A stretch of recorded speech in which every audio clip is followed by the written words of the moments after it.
Hello. How's it going? Why not just jump into everything? Because, things.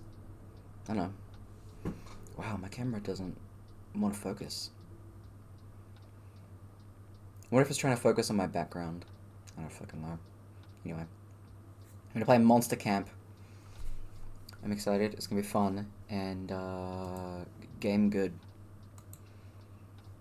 I've not played this game in a long fucking time. So, let's, all of the everything? Dunno. We're just gonna have to, see what's up. 'Cause, yep. Dunno. Oh, they have lots of new characters and stuff, though. Like, that's what I'm looking at. All of this stuff. It's really cool and cute. Look at all this. Pizza? Oh.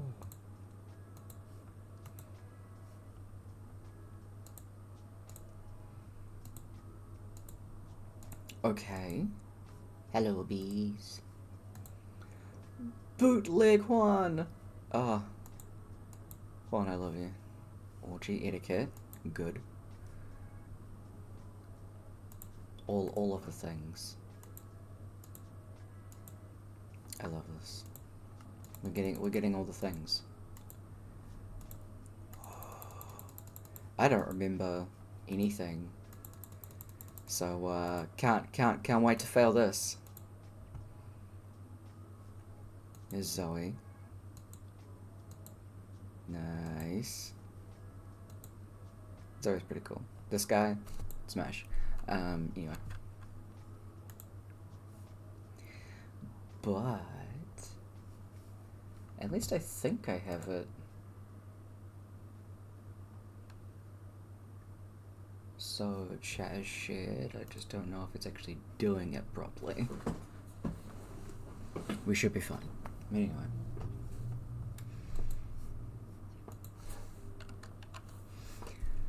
Things and things.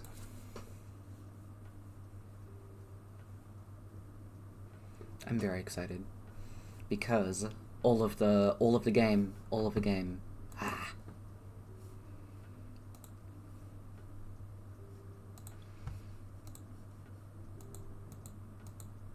Who dat? Goes to go. Alrighty. I'm gonna put her over here.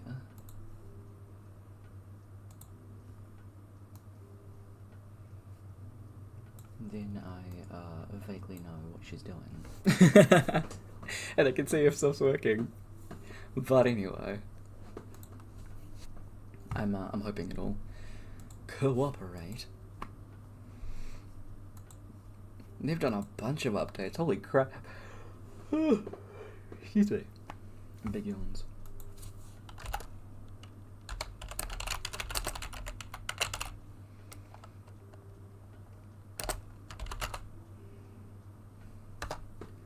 So yeah, all of the things. It's gonna be a good time.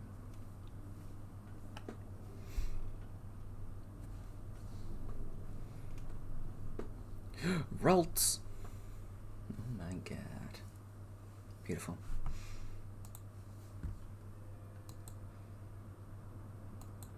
I haven't seen her.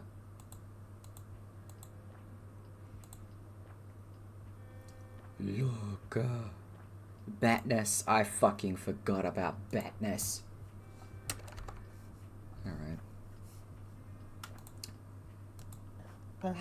Hello. Hello. How are you? Good. How you doing? Doing good. Taking advantage of being able to be with you for the past 2 weeks. It's great. Yeah, it's good to be able to just vibe and jam. It's great. Exactly. Okay, so I think if I do this, something should happen. I don't know. You told me you were able to make this work, so we're gonna make this work. The thing is, the If way not, we can play the first one. It's fine. I keep pressing something to see if it'll give you any sort of pop-up through Steam. Is anything popping up through Steam? Because otherwise it's lying to me. Not at the moment. If you right-click on my name, does it give you the option to remote play? See, that's what I keep clicking.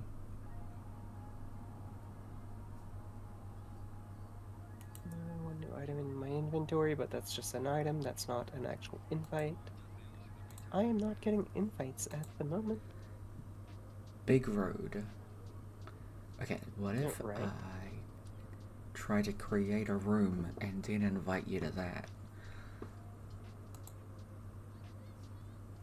I don't know. Can you make it work? Let me see. What are you laughing at or cringing at, or I don't know?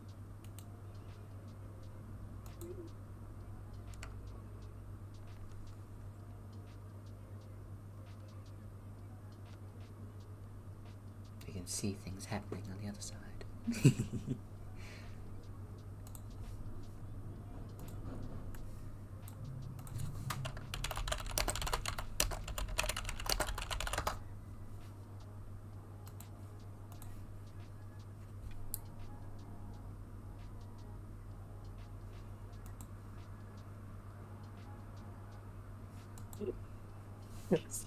Sorry, David was telling me something real quick. That's okay.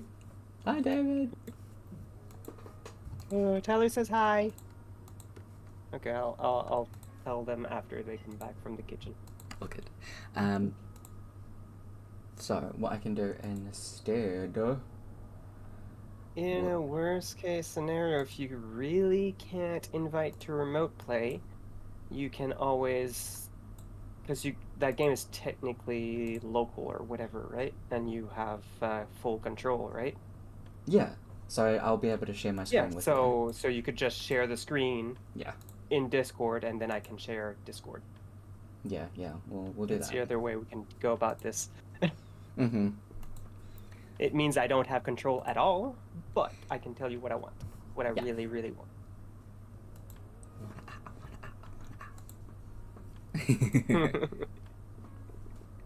So that also works. If it's how it'll work, I just did screen share, so hopefully that's all cooperating. Yep, I see it. Let's pop it out. And let's make it full screen. Let's hide our faces, and boom! Perfect. And everyone should see it on my stream. Is the game making any sound for you right now? No, because I have it muted. I should probably unmute that.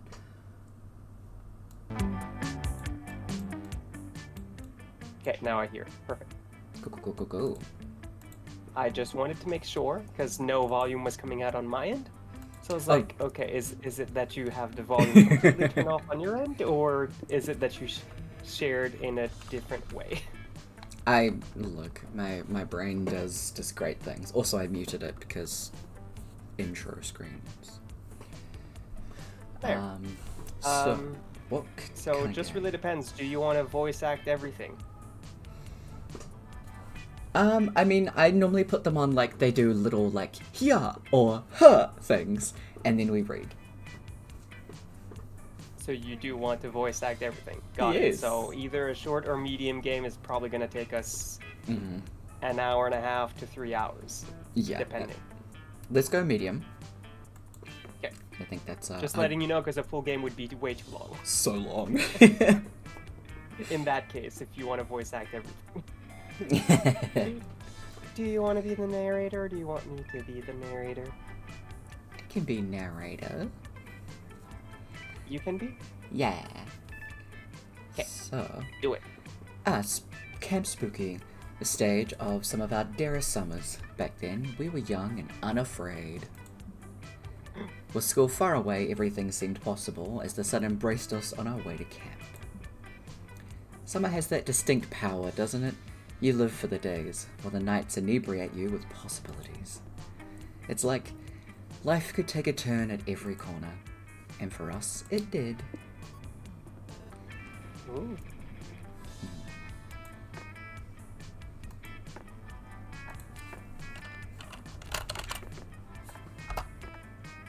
I use I just want to chill.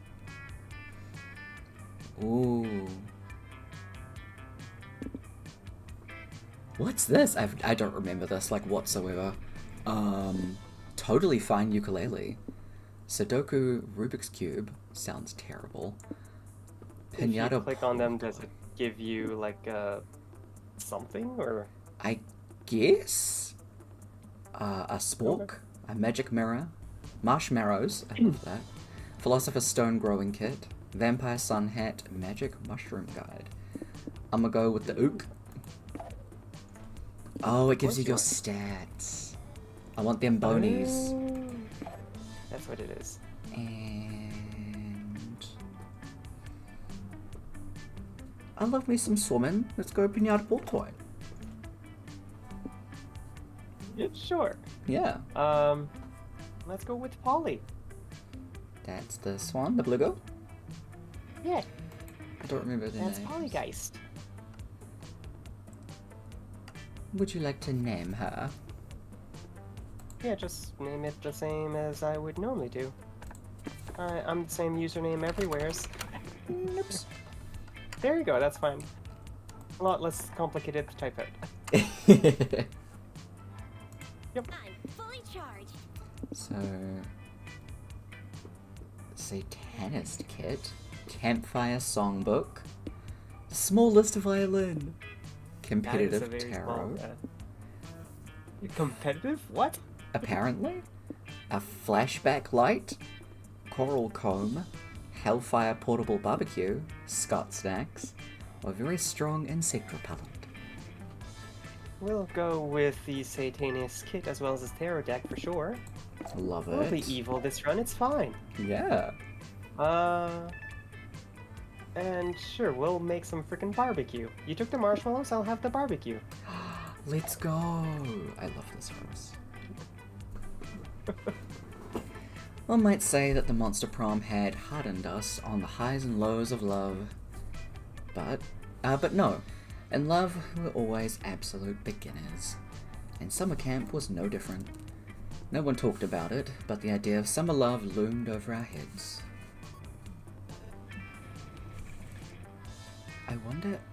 No, that makes it skip. I wanted to turn the volume down. Oh, and also that's completely valid, because on my end, I don't know how to flirt, and I can't tell when people are flirting with me, so there you go. Mm-hmm. It's hard. You should be... Do you have 2 monitors? Yeah, I was able to just normally turn it down a little bit, which helped. Oh, I was about to say you could Alt-Tab, go to your second monitor, and search for sound mixer or sound controls or whatever it's called. Oh yeah, I always have that Sound mixer open. options. Alt-Tab is your friend. I actually didn't know about the Alt Tab. I feel like a noob. Yeah. Listen, if you don't play a lot with your keyboard shortcuts, that's fair. There's a lot of keyboard shortcuts that you can learn. Control C is copy. Control V is paste. Control X is cut and copy. I do know those ones at least, which thank God. And then if you start doing like Alt 130, Alt 132, Alt 135, Alt 136, those are the letters with the French accents. Mm-hmm. Yeah. Woo! The things I do for work. I mean, fair. Instead of keeping constantly switching my keyboard from French to English and memorizing where those letters are, I just memorize them alt codes. Mm-hmm. Because honestly, changing the keyboard to French and English every single time would be annoying. So I've memorized the most used alt codes. Fair enough. Good plan. Good thinking. Nip's got that big brain. Oh, and alt 3 is a cute little heart. Alt 3. Yes, I love this. Close to the last day of camp, there was a meteor shower happening just 3 weeks away. Everyone knew that if you were into someone, you were going to watch that damn thing together. And so, a silent yet powerful pressure invaded us. It was the monster prom all over again. Everything seemed uncertain. Everything but one thing. Whoever we were asking on a meteor shower date was probably going to be one of the 6 coolest people on that bus. Joy Johnson Jojima? 23. A badass witch who wanted to chill a bit after saving the world countless times. Aravi Mishra, a hot-haired adventurer possessed by a curse who had turned out to be the most annoying roommate ever. Calculator Hewlett-Packard, a library computer who'd become a sentient robot ready to experience life to the fullest. Dahlia Aquino, a buff blue demon, a warmonger who had set her sights on conquering Summer Next. Damien LeVay, a fearless demon with a taste for destruction and a love for fire, my man. And Milo Belladonna, a Death Reaper doubling as an internet influencer and who was profoundly in love with life and all its earthly pleasures. There's a lot of thick mommies. Oh yeah, perfect. The bus trip was long and all of summer could be shaped by the first steps well taken. And so it was clear, it all came down to breaking the ice and causing a good impression with the right person. Time to break the ice. Alright. Okay. I'll let you do some reading. Sure. Time to break the ice. Break the ice by doing something unexpected on the bus. Start a fire, make sure the bus is happy, ride the bus to victory, perform a magic trick, just press the skip button until the shit starts, or play dead. Ooh. I really want to start a fire. It is a trans ride. I love you, because I was gonna go for the exact same option. Are we both starting fires in here? I love arson, so yes. Let's fucking go. Oh! I kind of figured it was gonna be Damien, but... Yeah. Do you want to be Damien? Whoa, I just heard the whole chorus of people wanting to start a fire. Did I just find my people? Mm-hmm. Usually people are against my pyromania. My guess is you guys either have a death wish, or you're just trying to impress me.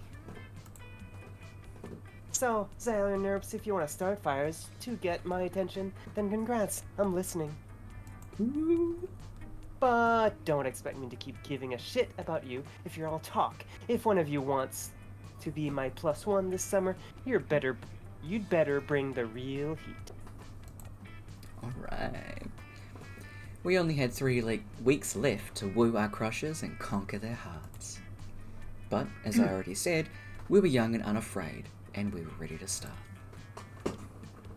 Are we though? Are we ever truly ready? Let's do this. Great. Ooh, I got that big boldness. Love it. You got it. Oh, yes, you do. Okay, what's what? Okay, so the lake is fun. The woods is smart. I never really understood any of the stats, to be honest, personally, so... Fair. Creative is a scout That- HQ. That's one thing that I find about this game, is that it could do a little bit better with the tutorial stuff. That's fair. I think they just assume that, oh, you've played the first one, so you should know by now. I've played it twice, so maybe 6 hours total? So no, not really. And even in the first one, if memory serves, it wasn't, the best. Fair. I'm gonna go be a badass on the manor. That day you venture into the haunted manor to prove that you're not a little scaredy cat. The manor transforms itself into a winding maze from which there is no escape. You'll be trapped in here forever. Luckily, you bought your phone and some snacks, so you sit down and play solitaire until the house gets bored of you and shows you the exit. Turns out the best defense against the supernatural is total apathy. You gain +2 boldness. You're boring me. Yeah.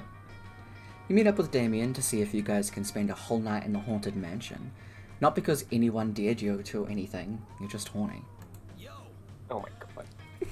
Well, the power's out, the walls are bleeding, and someone upstairs is screaming like they're getting axe murdered. I can't imagine a more romantic setting. Right. Maybe it's just that antique vase that Poltergeist broke over my head a few minutes ago, but I think I'm falling for you. Damien leans in close. Yes! You finally get your chance to kiss those spicy red lips. Touching. I guess this is me, a kid? I don't know. Hey guys, you making out over here? So what if we are? Here's Jerry. That's Jacksepticeye. I recognize his voice. Sorry, I guess I should introduce myself. I'm Jerry, this haunted house's resident/killer. It's my job to brutally murder any of the young people making out on the premises. Which I'm pretty sure you guys were just about to do. So, get ready to bleed a lot, I guess. No, wait, you only kill people who are making out? I mean, I'll kill anyone who's in the process of hooking up, really. Some of the older slasher killers target minorities too, but personally I think that's super problematic. Definitely not based on a horror movie. Of course not. Well, hell yeah, let's get into it. What?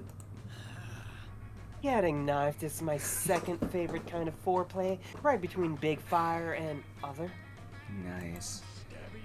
And Damien. You're making this weird, man. I'm still gonna stab you, but I want to make it clear that I'm not doing it for sex reasons. Maybe you aren't, but I totally am. Come over here and penetrate me, you psychopathic stud. Blech. Oh no, it seems like Damien might be hornier for this knife-wielding maniac than he is for you. You've got to give this killer someone else to kill, so he leaves you alone with your own knife-wielding maniac. Luckily, you've got the perfect suggestion. What about that police officer over there? I hear he's on the verge of retirement. His trope beats our trope. Why not kill them? Kill time itself. Ooh, okay. Hi, Chapuis. Hi. What are you still doing up? Sheesh. I'm gonna go with killing time itself. It's murder time. Time? Don't be ridiculous. You can't stab time. Can you? You explained that you're not talking about literally murdering time. You're talking about killing time by cultivating a simultaneous new hobby. A stimulating new hobby. How are you, Shapley? A hobby? You mean like dwelling on the horrific past events that made me who I am?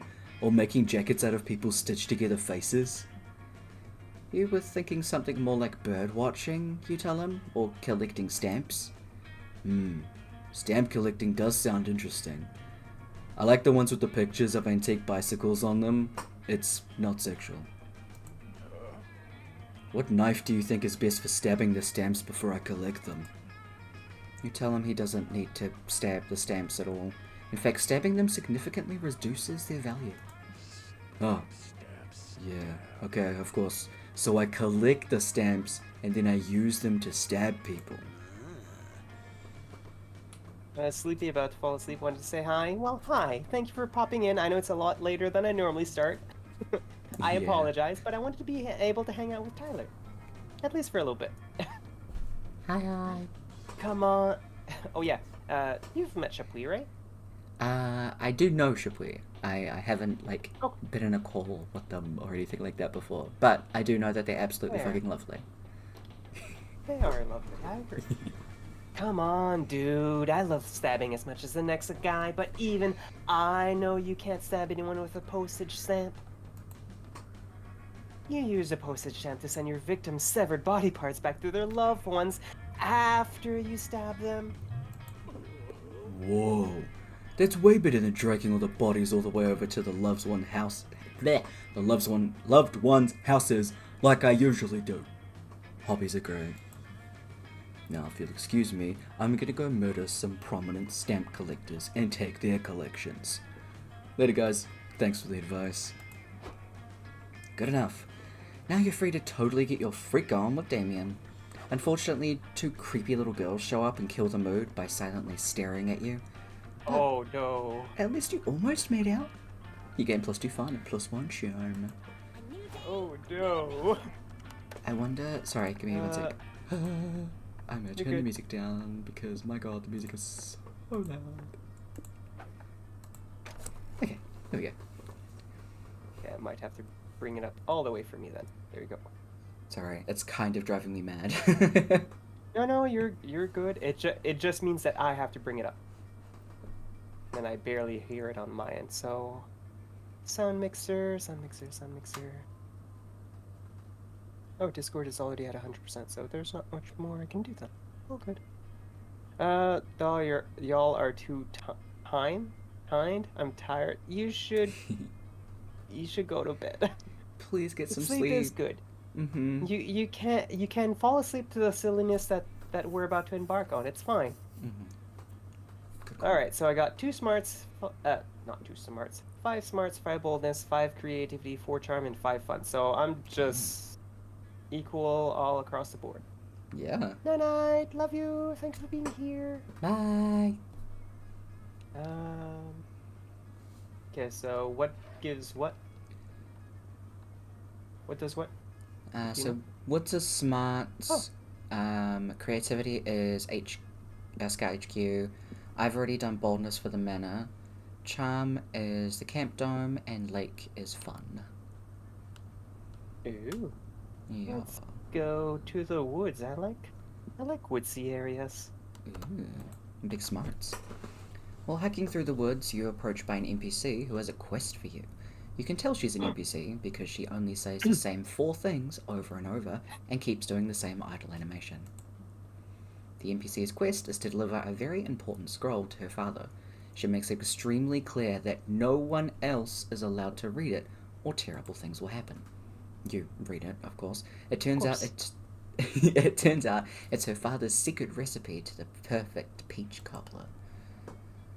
Looks like her dad is never going to make that famed dessert in time for the NPC family potluck because you eat the recipe scroll and gain +2 smarts.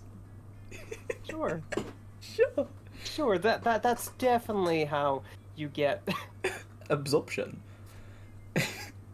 You slip away with Damien and Calculista for a relaxing stroll through the forest. Not sure why this is the duo you picked for a relaxing stroll, but it's your life. 10 minutes into your walk, Damien checks his backpack. A horrified look spreads across his face. We're fucking lost. What was really cool though is in Tavern Talk, Polygeist as well as Scott Howell were in there for like a very small portion of the game. I love that. It was a really cool cross.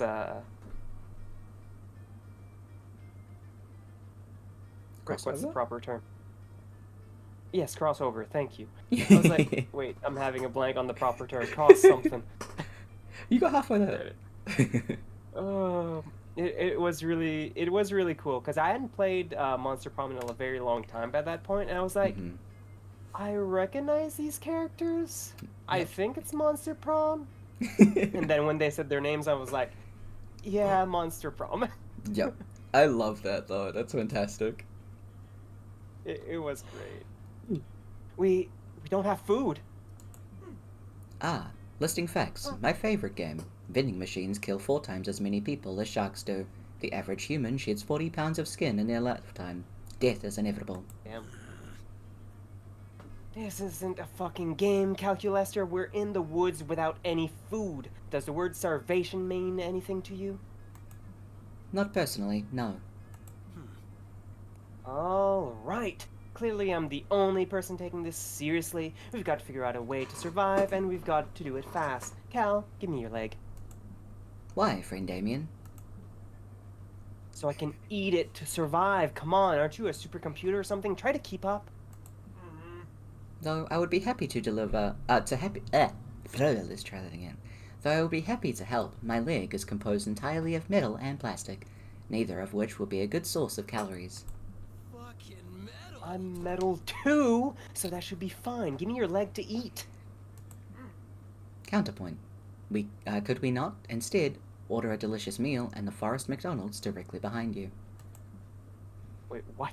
You turn around and sure enough, there is a McDonald's in this forest. Thank the invisible hand of the free market. That's just my work. McDonald's is everywhere. Oh, wow, McDonald's? That's slightly better than eating a severed robot leg. Let's go check out the menu. But soon. Lame.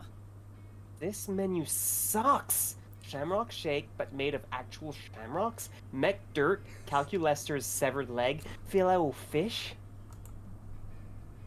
I swear there's not a single thing on this menu I'd be willing to... Oh, shit. Damien is back. McRib. McRib is back. Thank Sathan Almighty. McRib is back. You excitedly rush to the counter to place your order, but when you get there, the cashier tells you they only take payment in acorns. What the dick? I don't have any acorns, but I need this McRib. There's got to be something we can do. The cashier says they also take payments in Bitcoin, but you already spent all of yours in your last subscription to monthly fantasy-themed anal beads. Looks like it's time for Yes! Plan B. Who doesn't like anal beads, okay? I mean, sure. Go hard. Politely explain to the manager that you have a nut allergy and ask for a hyperallergenic payment option, or order some nuts on Uber Eats. Sure, we'll go with option 1. Alright, let's go. Oh, you asked for the No. manager in the middle-aged skunk who is disturbingly eager to please. He racks his brain for a hypoallergenic payment option. He suggests payments in milk, shellfish, and gluten, but you veto all 3 options. Finally, he spits upon an option you can't possibly be allergic to. He says he'll be happy to sell you 1 McRib in exchange for 2 McRibs.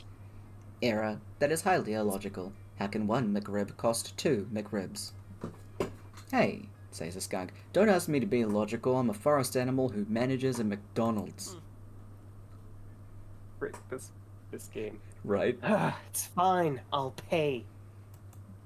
Damien pulls 2 McRibs out of his bag and hands them to the cashier, the one that was void of food a moment ago,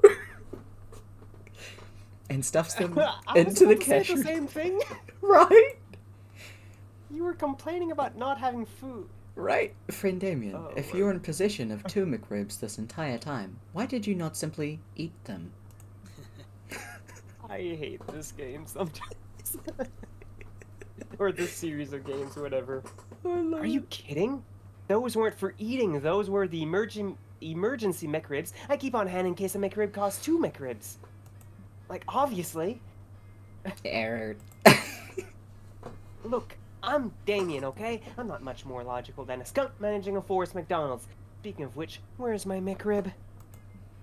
Oh, my apologies, says the skunk, looking genuinely upset, but I just checked the back and we're out of McRibs. But what about the 2 McRibs we just gave you? Sorry, says the skunk, no refunds. Fuck! I've been saving those McRibs since the last time McRib was back. Ugh. Loser. God damn it, Nerves, this is all your fault somehow. Oh, you know what? It totally is. You lose 2 boldness and 1 charm. At least I'm smarter. I mean, yeah. Okay. Choose a celebrity. Jennifer Lawrence. The first thing that...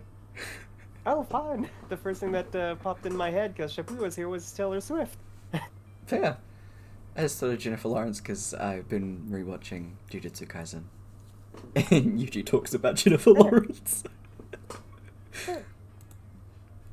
A player orders decided based on which celebrity you'd most want to open a bed and breakfast with in the middle of the woods. Okay. Okay. I don't really know Jennifer Lawrence as much, but I know Taylor Swift is already a very giving person and giving to food banks each time she's doing a show somewhere. I'm keen to just hit random each time this comes up if you're keen to. Yeah, that's fine with me too. Cool. Because I don't know either. Or we can just swap each time. I don't care either way. Cool. Evening. Where you heading? That is a very good question. What are my sets? Sure, we'll go to fun, I guess. All right. Let's head to the We'll lake. go to the pond or lake, whatever. Yeah. A day at the lake, you start a super soaker fight that turns into an all-out war. The enemy Ooh. team manages to capture the northern section of the lake, but you take few of their members hostage and learn the Empire's weakness. You lead a full-scale infiltration. Thousands of soldiers get totally soaked, trademark. It's a bloodbath. After several hours, the enemy team surrenders, and you gain +2 fun from the peace treaty. Yay! Yay! You spent the last 5 minutes following Damien around, hearing tales of his exciting exploits, but staring at his butt more than you're actually listening. Correct. Jeez, is he everywheres? I mean... Apparently. Mm-hmm. Kara, hi, how are you? Hi! A late Nerapi stream? What? Yeah, so we're still on vacation, and I don't get to play with Tyler often. Mostly because time zones. New Zealand. Massive time zones. Yeah. So here we are. Mm-hmm. One of the perks of being on vacation, I guess. Yeah. As soon as she Your told me she exhausted was on work was hell? vacation, I was like, she basically saying, when are you free? And I was like, bet. They took a time. Pretty much. Yeah. Because we honestly don't get to hang out often, unfortunately. Yeah. Your exhausted work was hell, I'm sorry. But Yeah. home, blaming the full moon and eclipse on your random energy burst. Damn you, time zones. Yeah. We have, I think it's 17 hours we had determined difference. I think it is 17, yeah. It's insane. Yeah. Yeah. Hi, Millie. Hi. You're up late as well. And yes, the blood moon should be in like 10, 15 minutes for me. Ooh, that's so cool. Yeah. Oh, right. You guys aren't able to see it because it's daytime over there. Yeah. Yeah, it is true. Yeah, if I were to look outside, if the sky is clear, in like 10, 15 minutes, that I would be able to see a red moon. Oh, That's so cool. I'm getting rated, so do you mind if I mute myself for half a second? Yeah, go for it. I'm just watching the little stream stuff. You go.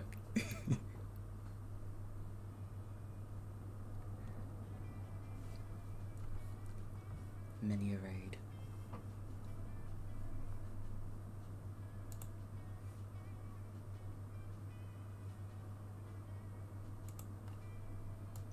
I don't know if it'll be interrupting if I start talking, so I'm just gonna mute myself on Discord as well.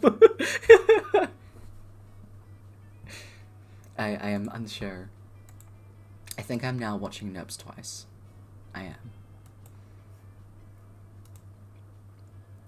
Many a thing. Huh.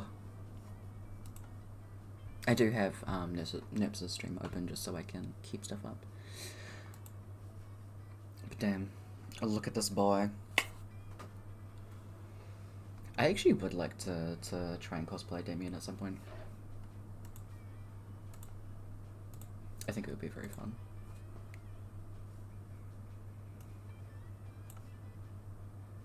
At least in my mind it would be.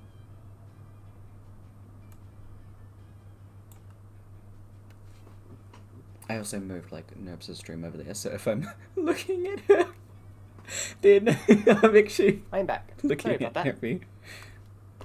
You're good. Hi. I muted as well Yeah, because just I wanted wasn't to make sure.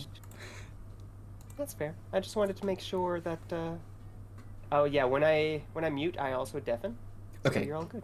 Good. Just wanna check. I have a keyboard shortcut where it mutes and deafens in the case that we do a collab, and I just want to introduce myself, and I don't want you to hear it half of it, and that way I don't have others accidentally talking over me while I'm trying to welcome everyone in. No, I understand things completely. easier. It's so wood. Yeah. Also, hi, I just want to Bubble. drop in and say, yes, hi everyone. Tyler, you also know Caliphy, right? Yes, I was watching them before. Okay, cool. Yeah. Just making sure. Hi, Caliphy. Hope you had a good stream. Just wanted to drop by, say hi, going to bed. But I kind of figured it is definitely getting a lot later for a lot of my usual viewers. So I Yeah. apologize somewhat for the late stream, but I'm just happy to be able to hang out with Tyler for once. Or twice, I guess, since this is the second week in a row, but you know. All right. And that's why I can never go back to Rome, and why I have beef with all the village people, except for the cop, which is weird because in real life I often punch cops. Rad. Oh, I should show you the badge he sent me after I sent him a video of me singing YMCA while burning down a series of YMCAs. Oh. Damien. Are we both just getting Damien because we wanted to set the bus on fire? Is this what I'm understanding here? Absolutely. That's it. I can never find anything in my camp bag. My dad sent me with so much extra stuff that I can't imagine I'd ever need while camping. And yet Tyler often lurks. Yeah. I mean, a tent, a sleeping bag, a compass. When would I ever use any of that? Wait, what's this? It looks like a flashlight, but instead of a light bulb, there's just a fleshy-looking open mouth. My dad must have put this in there for me, but why? God. Oh no. Oh dear.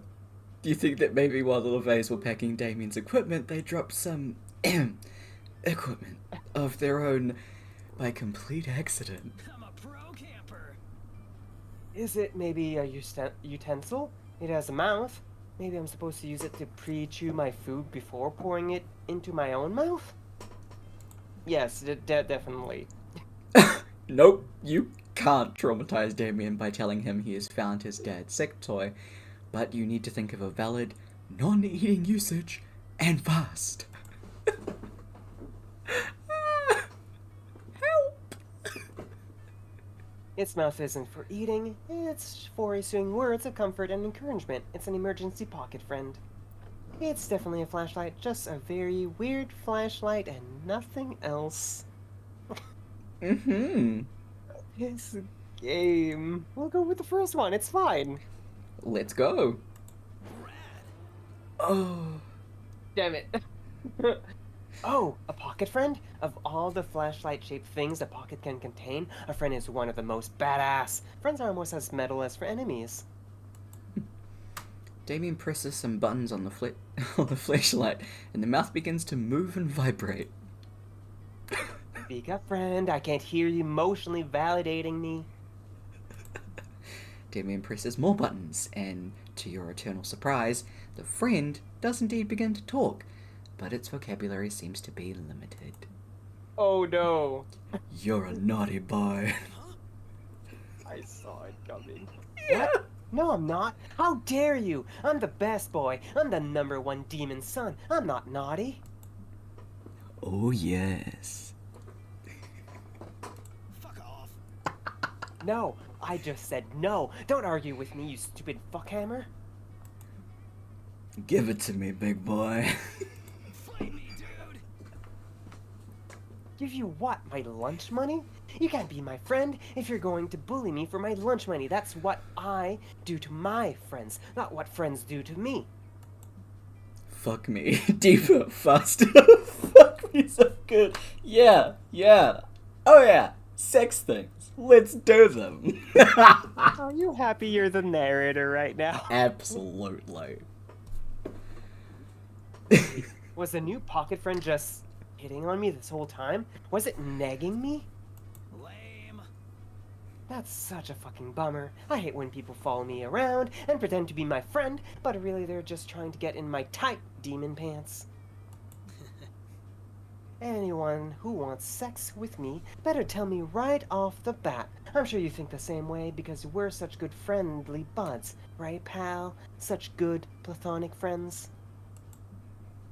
Damien's bummed out by the pocket friend's betrayal, and you're bummed out that you haven't revealed your true motives to Damien earlier. Because apparently he is now going to view you as a deceptive creep with ulterior motives. Which you are, but you try really hard to not actively acknowledge it. A sudden reminder of your skis robs you of 2 fun and 1 creativity. Well, there goes my fun, I guess, that I just gained. Yeah. Where do you want to go? I want to be so creative. Actually, I want to be so charming. Camp Dome. That day at Camp Dome, you play a game of tug-of-war. You see, tug-of-war is a harder game than it seems. It involves a lot of strategy, and there's a secret technique not everyone knows. It's, you need to be strong. You mastered this technique years ago, and so you win. The audience is cheering and roaring in joy while you salute them, victorious. They throw roses at you. They throw their underwear. Someone throws you +2 charm, which you happily take. Yay! Alright. You and Damien had just finished a gruesome stabbing, and you're walking over to your next stabbing appointment, when you accidentally trip and fall into an oddly stinky bush. Hey, idiot! Get on my bush! Can't you see I'm in camouflage? Fatness will lead you. For your information, I've survived 3 days straight in this bush, so that's why it smells bad over here. 3 days in a bush? That's so dumb. Just fucking leave the dome. They don't even lock the doors. Huh, leave the dome? That's exactly what the dystopian government wants me to do. Psh, this is why you're only a supporting character love interest. Well, Defeat the Ouch. evil. Rather than leaving the dome, I've been hiding out here, hunting rats for food, journaling, and drinking my own piss so I don't get dehydrated. oh. Ew. Fucking metal. Metal. If you're forced to go without water for more than 2 hours, the best solution is to drink your own piss. It might be gross as fuck, but it's a basic survival fact. Trust me, I'm the protector. I know that! I'm the protagonist, not some punk-ass noob that dies in chapter 3. Hell yeah, fuck noobs. Listen, we're obviously both survival pros. Maybe we can do cool survival stuff together, like salvaging debris into tools and poop in holes in the woods. Did you say together? Are you saying you want to make our intense sexual tension an official relationship? Will the forces of darkness Oh, Damien, you know I can't do that. If I committed to you, it would disrupt our love triangle with Dahlia.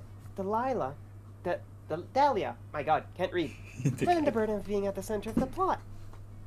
Yeah, fucking That face, face though. though. Yeah. Right. What the dick do you mean, love triangle? I literally have no idea what you're talking about. And if we were in a threesome together, I would fucking remember that. Also, I'm not really into Dahlia. I get the appeal. She's like ripped as fuck, but I have more fun fighting with her than boning or whatever. Even if we do have similar tastes. Senpai. You don't understand, Damien. No one ever understands me. Our love triangle isn't about romance. It's how we show the Chancellor that we can still find our humanity despite his oppressive regimen. Love triangling is a survival skill. Oh. Damn, pretty good point, Bat Lady. The world is gonna be a fucking apocalypse in 3 to 5 years, guaranteed. Damien LaVey. So, Ultimate I'll pretty much survivor. bone anyone with survival skills. Can you make a leather jacket out of a corpse? Or disguise me from a drone from drone patrols using a leather jacket made out of a corpse? Oh. Oh no. Damien's about to be seduced by this Batwoman protagonist hardcore survival skills. Unless you can prove you've got better survival skills than Batness, you're fucked. Or not fucked by Damien.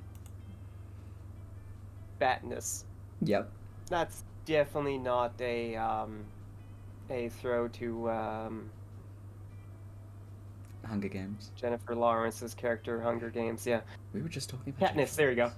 Yeah. Oh god. Anyways, offer to cut yourself open and let them huddle inside your abdomen. They get a warm shelter, and you get them inside you. It's a win-win. Make an amazing cup of coffee with almost no piss in it. Almost. Almost.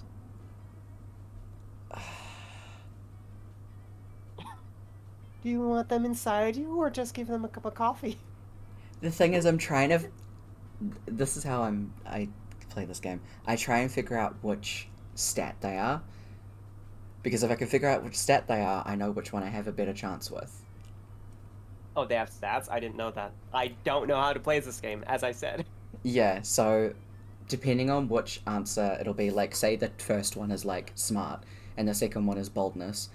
Like, I have a better chance with succeeding because my boldness is higher than my smarts. There. Yeah. So, I think the no piss coffee might be smarts, and I feel like the top one's either smarts or creativity, and I have no fucking idea. I'm gonna hope that it's creativity and choose it. Get inside me. Might be boldness. It's bold! You tell Damien that he doesn't I have was to worry. about to say, it sounds like bold to me. I mean, it's a very good point. I didn't even consider that. I mean, you tell Damien that he doesn't have to worry about finding shelter during the apocalypse. You'll just cut your abs open and let them cuddle in there. Knives. Damn, gotta admit, I love a survival plan that involves tons of fucking knives. And it's metal that you could survive something like that. You're tougher than I thought, Zyler. Wow, my old mentor, who was killed while giving me one last chance to escape, told me that the safest place on Earth is beside your friends. Impressive. But I guess being inside your friends is even better. Yeah, I'm psyched about this. Prepare yourself, because I'm going to interior decorate the shit out of your gut shelter. Thanks! Obviously, I'm going to need a throne somewhere in there, and we should probably add in 2 extra thrones in case my dad stopped by. Oh, and running water, I guess. You guys, this is such a great emergency shelter plan, but we're a bit ahead of schedule. I need to save the shelter for when I hide out before my final confrontation with the Chancellor. That should be in about 4 volumes, which roughly translates to about 8.5 years. Oh. Good call. Doesn't make sense to hide out if there's no actual apocalypse yet. We'd look like a bunch of wimps who are scared of nuclear fallout. Mm-hmm. Thank God these two don't want to cut open your guts right now, because there's no way you would have survived that.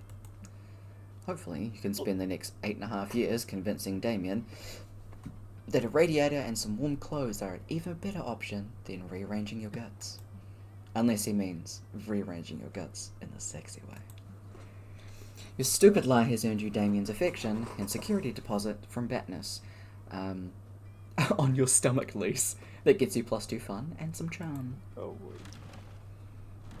boy. Sure.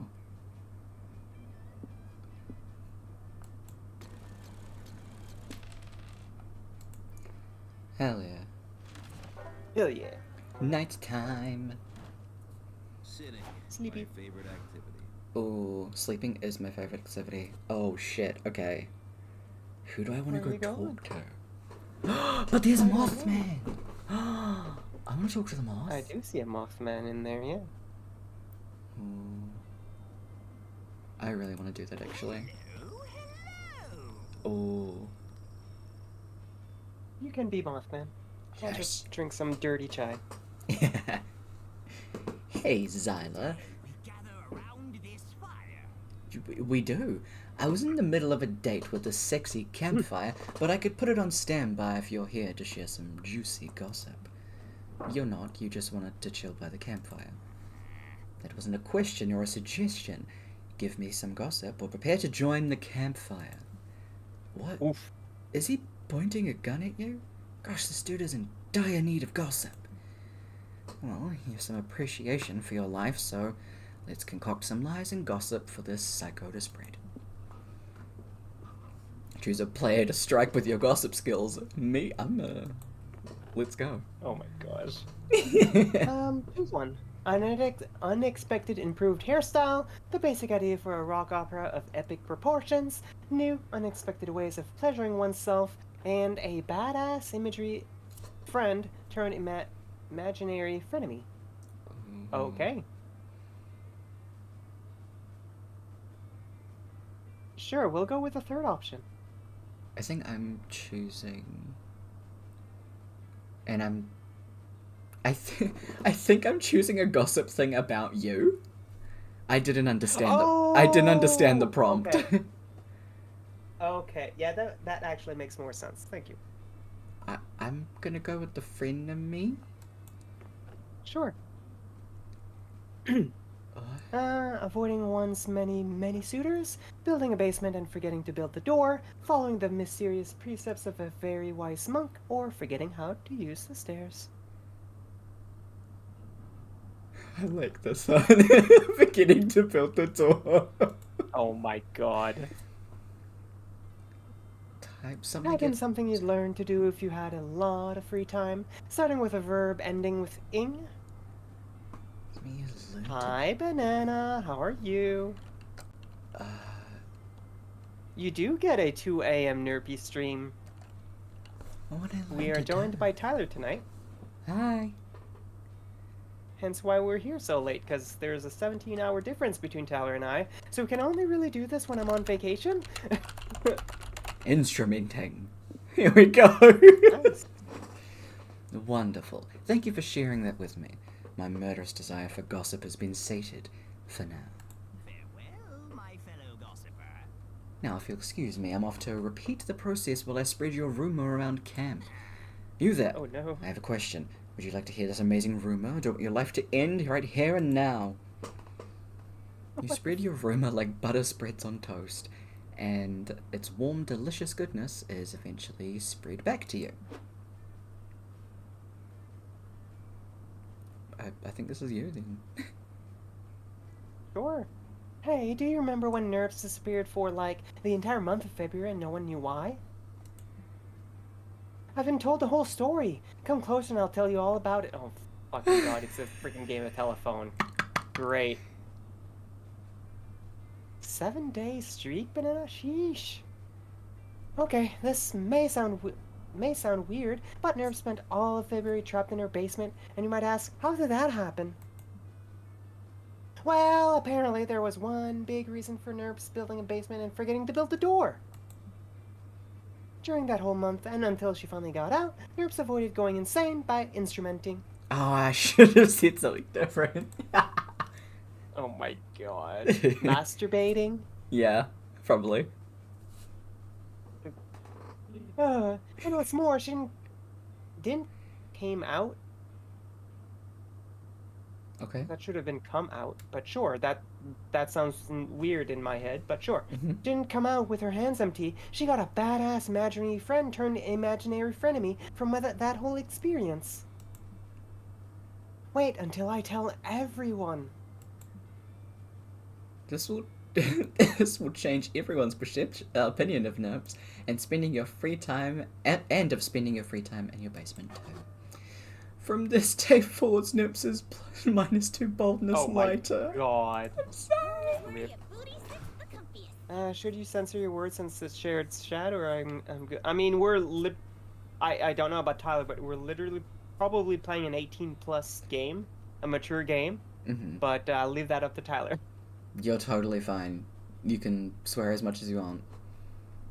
I'm pretty sure, like, I have from... actually, I think Twitch still has a ban on the word cunt, but... I don't know. It's fun words, so go hard. Fair. I'm gonna go see Damien and the witchy lady. Alright. You were hoping to make sexy small talk with Joy and or Damien, but they seem to be too busy having an unsexy, angry talk with each other. Seriously? It's a disembodied voice of Tyler. It is.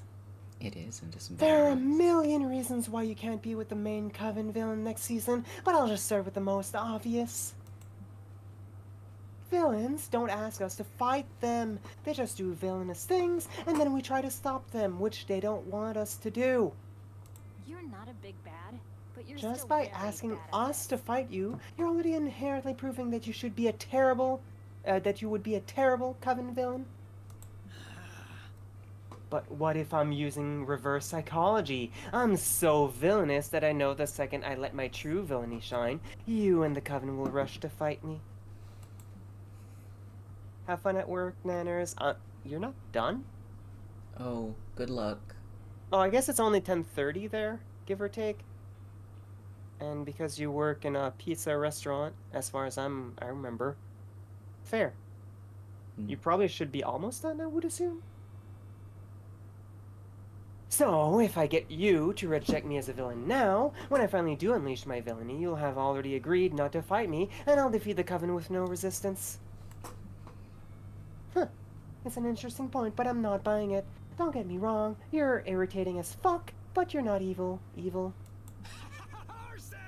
You clearly wouldn't know real evil if it burned down your tent, which is clearly going to be my next step now. Alright. Okay, the real evil here is the campmates fighting with each other when they could be flirting with me.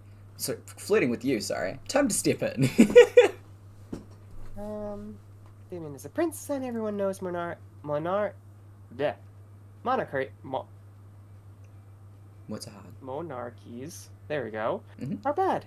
Toppling the LaVey's autocracy is great next season arc material. And all good villains are either orphans or have terrible parents. But you, Damien, have 2 loving dads. Do you really want to give up your dads just to be a villain? We'll go with that one. Okay. Wait, really? Of course! Don't you know about Dimitri's parents? No, say more right now. On second thought, maybe that lore is too deep. Lame. No fair. But I can tell you that Olaf the Obvious wouldn't be nearly as transparently evil if he hadn't lost both his parents at an early age to a tragic and very clearly man-made fire. Narek O'Malley's parents tried to force him into the family poetry business, so he rebelled by being a murderer. Felicity the Fearsome's parents disowned him at the age of 8.5. And Lucro the Merciless, poor Lucro the Merciless. His parents forbid him from seeing a movie when he was 2. He snuck out to see it anyway. It gave him a taste for crime, and he never looked back. What the fuck? Damn, that's dark. Guess there's only one thing for me to do. Rad. Write to my dads right now and make them disown me for a little while. Oh. Dear dads, how are you? I am fine, thanks. Camp is good. I wear sunblock like you told me. Yesterday we played in the lake. You weren't here yesterday. This is day 1. Yeah. Anyway, can you please disown me for a little bit? It's so I can be a villain on my friend's TV show. Or life that seems like a TV show. It is unclear. Bye. I love you, and we'll talk to you after I am finished being disowned and a villain. Hugs. Tu petit prince, Damien. Is he French? I guess? Yeah, and if so, that's supposed to be ton, T-O-N, instead of two, but sure, we'll go with it. Is it just like small prints? Small prince? What do you mean? Like two petite Oh, is like sorry, the- you're trying to, yeah, so it's supposed to say ton, T-O-N, instead of T-U, but yes, it is saying small prince. Okay. I took like the tiniest Your bit small of French. prince, if we're being, like, very specific. Okay. Damien is back, bitches. Huh. Now what, Joy? Now I'm your villain, that's what. Damien runs away, cackling villainously. This has been joyful. Well, that ought to keep him occupied for a while. Want you to do something fun and not ludicrous? Not ludicrous isn't very Camp Spooky's brand per se, but Joy does tend to keep things more grounded than the rest of those jokers. So, you spend the night making s'mores via magic spells. It's quirky and imaginative. fun. Fuck yeah. But not as in-your-face, over-the-top, wild and crazy as the shit the other campers are doing. Fun. Yay! Hell yeah. Bring out your flask. Oh, That's your choice, and apparently you only have one alright. choice. Gamble it is. That weekend, you visit your good pal Juan. He knows a thing or two about getting wasted. Ooh. Am I Juan? Sure. You'll be the Spanish cat, I guess. Alright. Bueno, bueno. Look who's here. I was just experimenting with these drinks here. I was about to throw them away, but I have a feeling you're reckless enough to give them a try, right? What about this one? Quite appealing, right? Don't know if I'd drink that, but the real question is, will you? I also have this mysterious box, because at this point, who knows we could drink. Oh. Full moon Do of you the want box. to drink the moon in a glass, or do you want the random box? I'd love to sip the moon. Are you kidding? Give me that sip. It looks like a moon to me. It does. Yeah, no, totally. I was testing your common sense. And you passed. Your prize is the drink you chose. Yay. What do you say? Will you take the drink of the day? Or would you prefer the mystery box? What are you taking? Can I ask how the hell is a ski mask drinkable? Who knows? We'll go with the box. Alright. Because that sounds disgusting. Yeah. Protein shake. I think those are bugs. The mystery box, so bold of you. Hope you're happy with it, no refunds. I'd rather drink a protein shake than a freaking. A nutritious protein shake. It's just a bunch of magic bugs I was collecting and keeping in that cup. It wasn't supposed to be for someone to drink them. But here we are. They'll probably swarm inside you and change all of your stats randomly. That's why it's called a shake. Because they shake up your stats, not because it's an actual shake, you genius. I thought that was pretty obvious. Okay then. Oh. Well, Well, my smarts is now the lowest. Shit. I was looking to work up my smarts, but I guess not. it looked like you're spending a lot of time in the woods then. Full moon is a very powerful beverage. Not just you, but all of you need to take sips from it carefully. Will open your souls to this beautiful moon we have tonight, and its power will shower all your stats, even if it's just a little bit. I'm thirsty. Oh, we all got okay. boosts. Hope you can stomach that. Yeah. Happy trails. Well Yeah, we done. all got,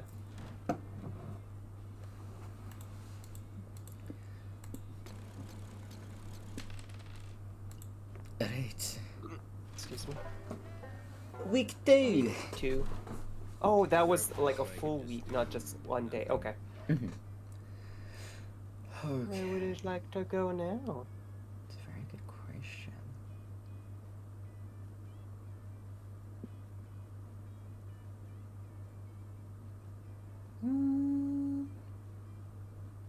gonna keep going with my boldness, actually. Yes, your boldness and fun are really high, yeah. And your charm. Everything is high on your stats. Never mind. I just don't need to be smart. Apparently. Yeah. Neither am I now, I guess, since I have a 1, but... It's a 2 now, because it went up by 1. True. As you're searching the haunted manor, you come across an enchanted doll that promises to grant all your wishes. Cool. You take it. It possesses you, of course. Turns out the spirit that was inside it is exactly like you in every way, so nobody notices the difference. The only difference is that the spirit is a little bit bolder than you, so you basically gain +2 boldness.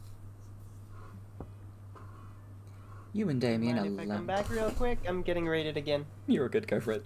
I'm just gonna read, if that's okay.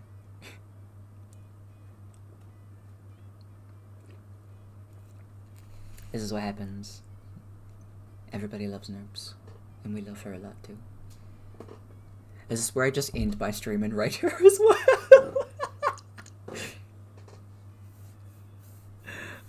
I'll wait till she gets back, because I don't want to be rude. We are playing together after all. But things do be happening. Why is my...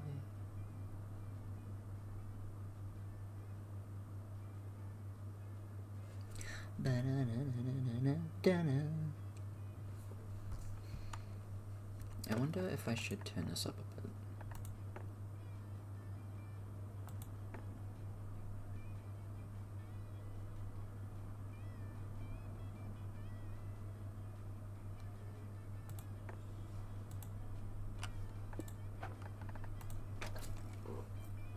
Okay.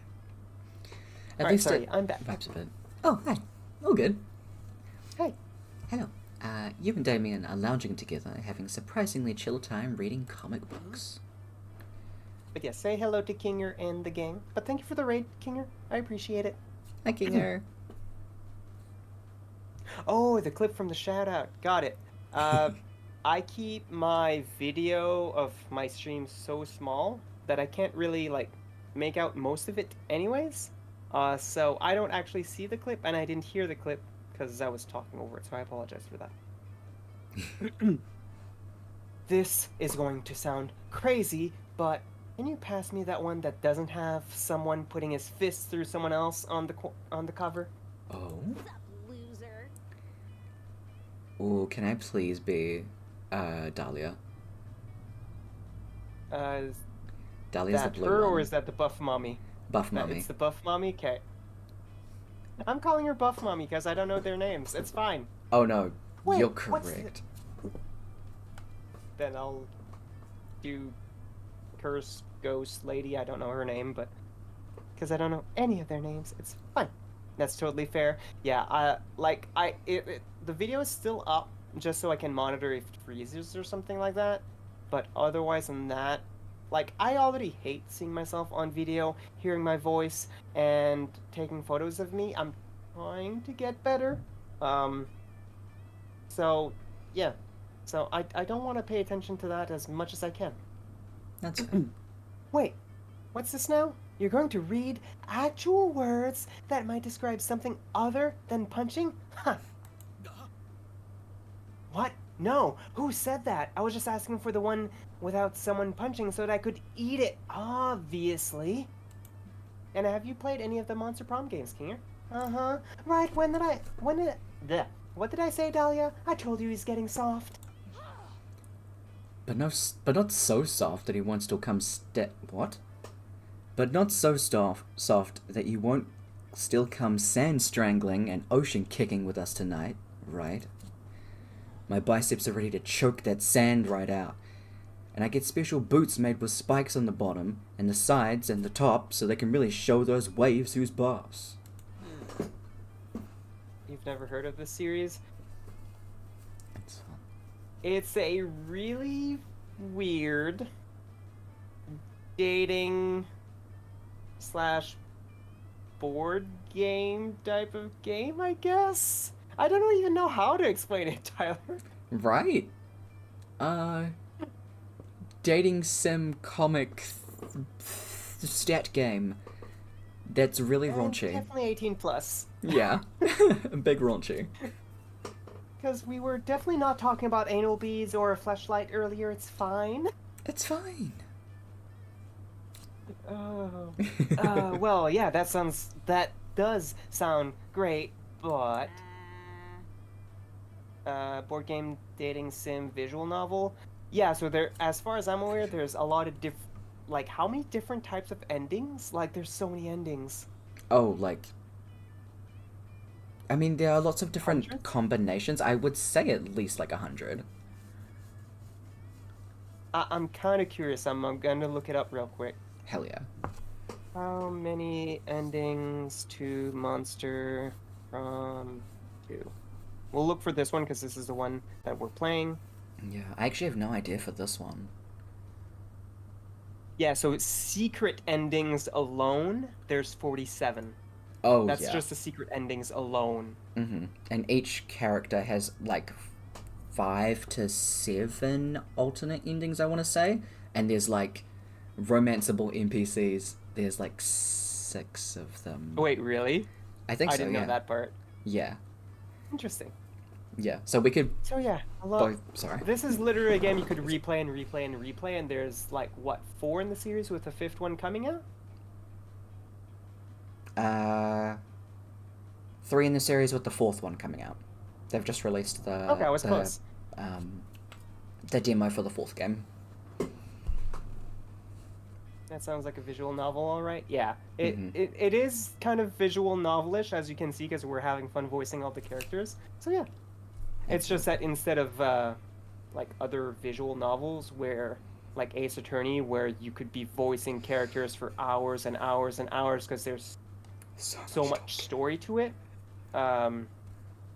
This, depending on which one you use, like you have a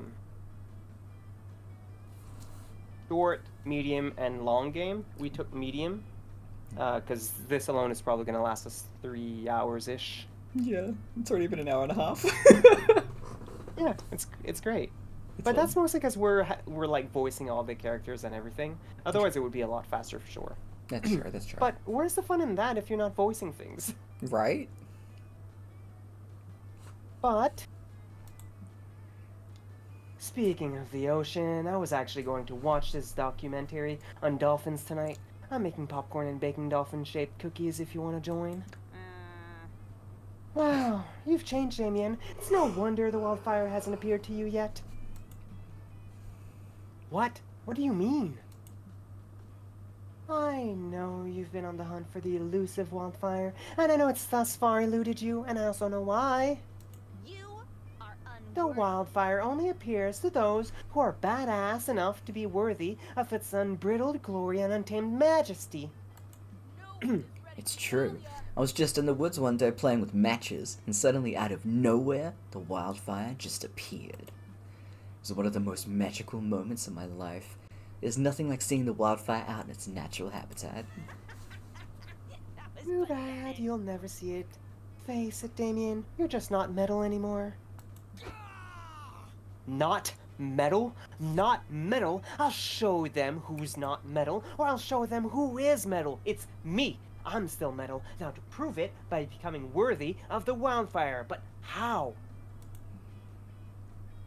Perform the sickest skateboard trick escaping from a tank of water while chained and on a skateboard. Write a poem, but a poem that's very metal. Oh, come on. I gotta choose this one. Fucking metal. Yes! Oh, hell yeah, that's all kinds of metal. I mean, your fun is pretty high, so yeah, Yeah. that's fair. The chains are gonna be metal. The top of the water tank will be metal, I guess. The wheels of the skateboard, are those metal? Who cares? Point is, lots of metal, and I'll be the metalist of all. And as you can tell, Kinger, it's very fucking wacky. Mm-hmm. In Very. fact, let's find even more metal. I'm gonna have a tuning fork in each hand when you chain me. No, wait. A tuning fork in one hand and a regular fork in the other hand. I think there's a metal suit of armor in the haunted manor. I could wear that too. You manage to convince Damien not to put on a heavy suit of armor before you lock him in a tank full of water, which is good because you can't smooch him if he drowns. I mean, I guess you could, but you're not really into that, so it's better if he survives. You find a water tank and put a skateboard at the bottom, chain Damien up, nice, and then throw him in so that he sinks onto the skateboard. But because he is, as he claims, super metal, it doesn't take Damien long at all to break out of the water tank in a sick-ass flip. He skateboards down the side of the water tank, doing a one-armed handstand on the board. He does a double somersault in the air, hitting the tuning fork with the regular fork to create a beautiful and magical pitch as he lands right side up on the skateboard. Damien style, baby. You would hope so with a game called Monster Prom, right? Mm-hmm. Fuck. Fucking yeah. Wildfire, come at me, bro. Silly Damien, you can't call the wildfire. It appears to you when you're worthy, which you're not. Yes, I am. I just did the sickest, most metalist skateboard trick ever. I mean, I didn't see it. If a demon does a sick-ass kickflip in the woods, but nobody's there to see it, was it still metal as fuck? Obviously, yes. Yeah. Obviously not. Or the wildfire would have appeared. Zyler saw it. Ask him. Oh, Damien, we all know Zyler is a thirsty bitch who would say anything to get attention from you. Correct. Talia's right. You are a thirsty bitch, Zyler, but you're a thirsty bitch who helped me out today, and I appreciate it. You're welcome. We're like masters of survival. Let's try again sometime soon. I know, next time, we can get that wildfire to show itself for real. You're not sure that the mystical wildfire actually works, but hey, if Damien wants to hang out with you more, you're not going to stop him. You gain +2 fun and some charm. A new day, a new adventure. Alright, my stats are all jumbled up. Where you going? I guess we'll go with some creativity. Alright. So that's Scout HQ, I think? Yeah. Ooh. That day, in Monster Scouts, you learn to identify different berries. You all search for Can berries. I just say that image is cute? It's very cute, actually. You all search for berries and try to identify them. A blackberry, a blueberry. But Rachel, the deer person, finds a very weirdly shaped berry no one can identify. You all stare at it for hours. It's closer to abstract art than a berry somehow. It's a true think piece. It forces you to reflect on berry inequality, and although there are no easy answers to the question it poses, you all gain +2 creativity from the experience. Sounds good, Kinger. Thank you for the raid again. Have a good night. Sleep well. Have good. You meet up with Coach for a supplementary lesson on how to recognize different types of trees from quite a long way away, and Damien stumbles into the building. Good morning. Do you You want me can to be the be counselor. Tayo? Okay. Damien, what brings you here? Last time I tried to teach you something, you said you'd rather eat your own teeth smothered in barbed wire sauce than listen to me. Hey, noobs. Fuck is barbed wire sauce? No clue. Just barbed wire that's been melted back to its liquid state and you drink it? I mean, Like, huh? it's fucking metal. Right? Yeah, I say a lot of things. Look, I might need your help. See, I was hunting a rabbit. Ah, rabbits, the dolphins of the forest. How are rabbits? Never mind. The point, the rabbit got the drop on me and now I have multiple wounds. What? Really? You look perfectly fine to me. Well, all the wounds are on my in my back. Ah, that explains why they're not visible from the front. I'll have a look. Oh my, it looks like there's an axe lodged in your back. You said a rabbit did this. Yeah, a goddamn scheming axe-throwing rabbit. That axe-throwing rabbits, the axe-throwing dolphins of the forest. But what about this spear protruding from your shoulder blade? Well, remember how you said never to use a spear when hunting rabbits? I use a spear to hunt that rabbit. That explains that. And this dagger between your ribs. Oh, ignore that. The dagger is an aesthetic choice. Of course it is. Anyway, I wasn't really paying attention when you explained first aid last week because I was busy seeing if it was actually possible to buy barbed wire sauce online. But now I think it might be cool if you taught me what to do about these enormous bleeding wounds in my back. Always believe in yourself. Teach you what to do? Are you kidding? This is a valuable learning opportunity. Damien, what do you think we should do about these wounds? Okay, look, I appreciate how you're just letting me bleed out here. It's pretty fucking cold and I respect that, but also I've lost a lot of blood and I'm having a hard time thinking. Lame. So please, could somebody tell me what to do about all these wounds? You don't need some dumb old first aid class to know how to handle a wound. You tell Damien exactly what to do. Do a wound transplant. Transfer the wounds from yourself onto someone who really needs them. Or those wounds are just looking for attention. Ignore them and they'll go away.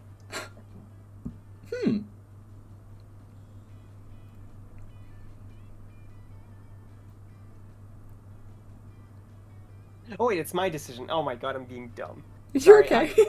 I was just That looking at your was your stats turn. and thinking. Sorry. No, I was not thinking. I thought it was your turn for some reason. I'm sorry. okay. We'll do the wound transplant, because that sounds creative. Yeah. Oh. It was a smarts? What? No! It's so random. You know what? I would have done great on this if my stats hadn't switched. I know, right? That sounded a lot more creative than smarts to me, though. It really did. I thought it would have been the other way around. Like, smarts would have been the second one. Oh no, that would have been charm, actually. Would it have? I feel Then like there it. was no way out for me for this, I guess. Normally, I'd call bullshit such an obvious bonkers idea, but I've lost so much blood that actually sounds reasonable. Let's do it. That's all the encouragement you need. You hop on woundtransplantfinder.com and browse for potential matches. Damien is reading over your shoulder. Some of his blood is totally getting on you. So hot. He shakes his head in disappointment. No, none of these people will work. They've got the wrong blood type, their bodies will eject the wound, and then we'll be right back where we started.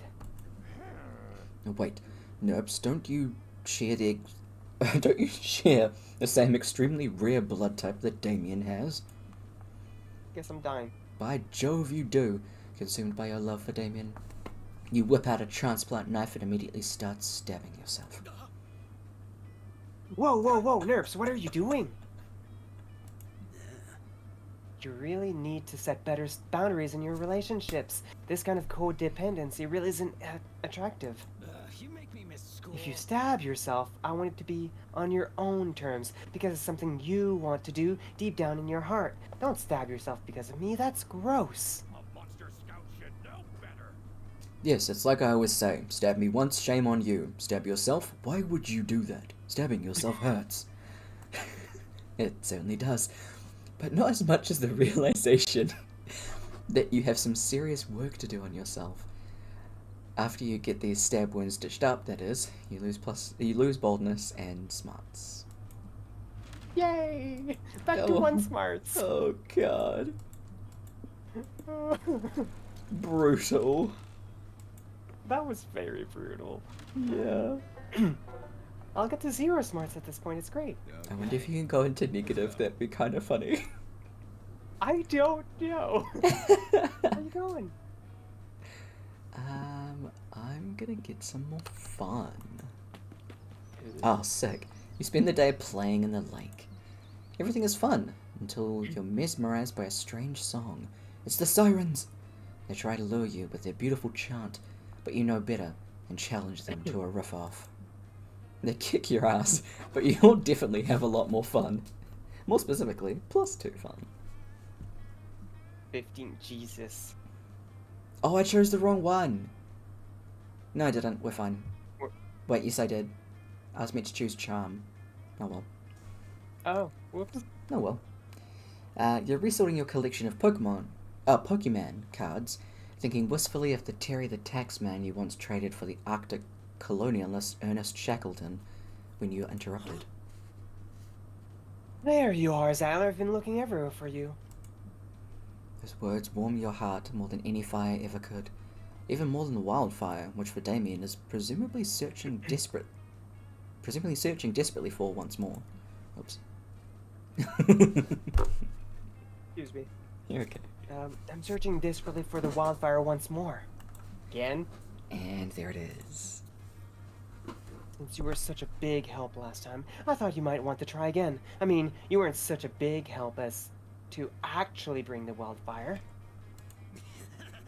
But I did appreciate your support and enthusiasm, and mostly if I do find the wildfire, I'm going to need a witness to prove it. I realize our approach last time was all wrong. Yes, we pulled off something radical and metal as only I could, and with you watching, I guess. But is fire most known for being radical and metal? Yes, of course it is, but it's also known for being dangerous and reckless, obeying no laws and fearing nothing. Mm-hmm. The wildfire will not appear simply to those who are radical and metal, or it totally would have already come to me. Yeah. I need to do something truly, unmistakably dangerous and reckless to lure that sneaky wildfire out. Oh. Any thoughts? You're so tempted to tell Damien that the appearance of wildfire is based on weather and foliage, not worthiness, and Aravi is just fucking with him. But doing that would be against your own interest, since it would cut short this valuable bonding time. So you make up some reckless, dangerous, stupid bullshit, because apparently putting your crush in danger is worth it for you, as long as you can do shenanigans with him. You should really do some introspection about this later. What? Vievi. Oh! Your priorities and ethics, but for now, you pitch Damien the best idea you've got. Enroll in an expensive university and declare a useless major that has no job security. So reckless. Someone truly reckless would travel at 150 miles an hour in a Ferrari, being driven by a cat. Cats don't give a fuck. I feel like the first one is smarts and that's just bad. I feel like anything else. So I'm gonna go with the cat Ferrari. Nice. Hell yeah. Yes, I'm into it, and I can always scare up a Ferrari at moment's notice. Because that's how badass I am. Sorry. But where the fuck are we gonna get a cat? Oh, hello, friend Damien and friend Zyla. This cat is a good cat. Ah, good cat. I found this cat in the woods, and I've been searching for the rightful owner. No, not a good time to bring a cat here. Calculista. Well, you found him. That's me, the rightful owner of this cat. Is this true, friend Damien? You do not seem like the type to voluntarily take care of a small, helpless creature with love and care. Well, according to some people, I've completely changed and I am no longer a hardcore badass, so I need this cat to lean into that and complete my transformation into a responsible, non-reckless person. Ooh, I'm so glad to hear that. I will return this cat to you. I feel like we have much more in common now that I know you care for this cat in the way I care for my plants. Aw. I love Calculista. Yes, of course. And I'm not going to do anything reckless or dangerous with this cat. Smash cut 2. Wait, did Damien just say smash cut?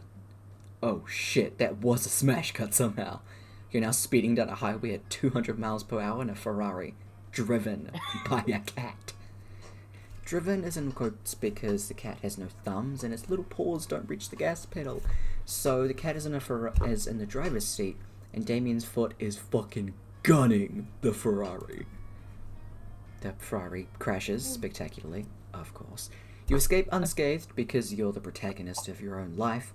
Damien does a dive roll out of the Ferrari, clutching the cat to his chest. Damien style, baby. Yeah, well, at least you saved the cat, I guess. Good. Woohoo, I did it! I saved the cat, proving that although I'm a badass with a stone cold exterior, I have a heart of gold. Let's go. Whoa. That was actually pretty sick. Yes! There's no way the wildfire can doubt the wordiness of that cat. It was the one driving the Ferrari. I'm sure the wildfire will appear to it soon. Ah, I didn't even think of that. Don't worry, we'll get it next time and find that wildfire once and for all. Just watch us. Us? We? Seems like Damien is starting to think of you as a team. Sick. +2 fun and +1 charm is all yours, baby. A new day, a new adventure. I guess Yeah, I'm getting getting a secret all the ending. Oh, is No, that no- how that works? Do you get sorry. that's high enough? Not secret ending, but sometimes, like, character endings can be randomly triggered, and then if you just keep going with it, you can get them. So I guess Damien Huh? Wildfire ending. Yeah, and I guess at this point, my only freaking stat that's, like, decent is creativity, so we'll just gun it. Do creativity, I guess. Let's go. I just this one, right? Yep. Yep. That day in Monster Scouts, you make each other friendship bracelets. Except the Yay! Monster Scout leader pairs you randomly with your friendship bracelet recipients. So I guess Larry the Lich doesn't feel left out for having no friends. You get paired with Larry. Surprisingly though, he's a great conversationalist, and he makes you a super heartfelt bracelet that imbues you with +2 creativity when you wear it. Larry sure is nice. Maybe there'll come a day when he's cool enough to be your friend, or at least a romanceable summer fling option, but today is not that day. Oh no. You manage to catch a few minutes alone with Damien, so you can ask him about his favourite types of pasta. Things are getting a little steamy when suddenly... I'm a bear attack, I'm a bear and I am attacking. Coach isn't literally a bear, although you can't take that kind of stuff for granted at Camp Spooky. He's definitely wearing a bear costume though. fucking metal. Fuck. Yes. Maul me, dude. Get in there and really fuck me up. I mean, you want to get mauled by a bear? Duh. Getting mauled by a bear is basically the most metal thing you can do at summer camp. It's like body modifications on steroids. True. Damien, I'm flabbergasted. I'm absolutely flabbergasted by your cavalier attitude towards bears' safety. Is flabbergasted another word for on fire? Because it's about to be if you don't stop lecturing me. Beware the bears. Beware of the bear. Oh, I'll stop lecturing you, alright? Right after I teach you a lesson about bear safety. I already said I don't give a shit about getting mauled by a bear. Bring it on. Now, I know you don't care about getting mauled, but what if instead of threatening your life, a bear was threatening your lifestyle? What? What are you doing? Where did you get that forest ranger hat and those blue jeans? Hey, stop lecturing those kids on how to prevent forest fires. Forest fires are some of the best fires you can start in the forest. Oh no, not Smokey. Reverse Smokey the Bear. Also, where those kids come from? What are they doing at Camp Spooky? This isn't a safe place for kids. I start fires here all the time. Not anymore, Damien. Once I'm done lecturing these kids, there may never be another forest fire again. That's the lamest thing I've heard in my entire fucking life. You can't just stand by and let Coach ruin Damien's whole thing. You've got to find a way to counter his harmful anti-fire rhetoric. Create your own pro-fire PSA with the help of your good friend Heatsea the fire-loving falcon, or get arson protected by the government as a religious ritual. Ooh.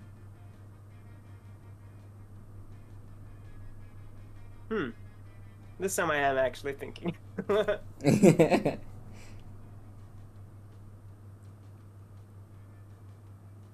we'll go with the first one. Okay. Yeah, we'll go with Just my word. Yeah! It's finally got one right. This is the first one I get right. Yes. All that creativity. God damn it. Oh, fuck yeah, I know he'd see. I met him at a network event for up-and-coming arsonists. Damien calls up your fire-loving feathered friend, and the three of you approach the group of kids Coach has been playing with his anti-inflammatory oratory. What? Hey, losers. Listen up, you little fuckers. This is my friend Heatsy. He's a falcon who fucking loves fire. Say hi, Heatsy. He looks up from the fire he started using a magnifying glass and some gasoline-soaked newspaper. What? Oh yeah, hey kids. Heatsy, tell the kids how falcons hunt in forests and grasslands. Oh, it's super cool, says Heatsy, idly playing with several lighters. See, whenever there's a forest fire, the falcon will swoop down and grab a burning stick.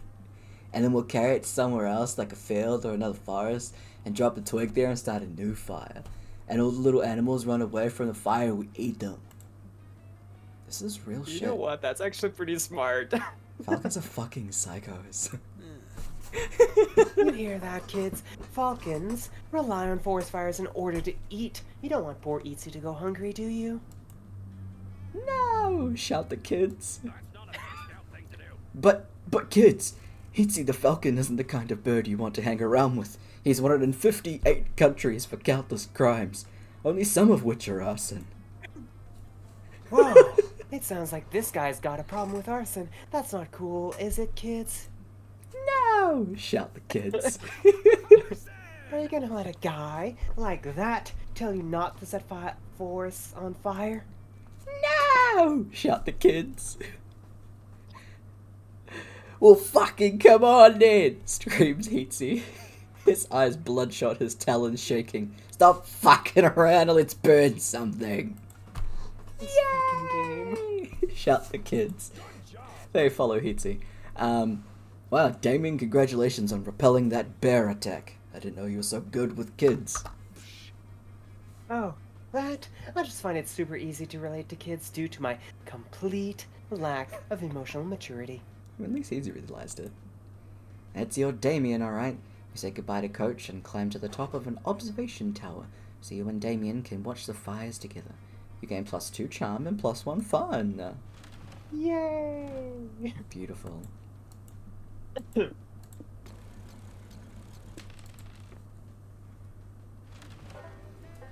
'Tis nice time. Questions for the logs, or I got Where her. would you like to go?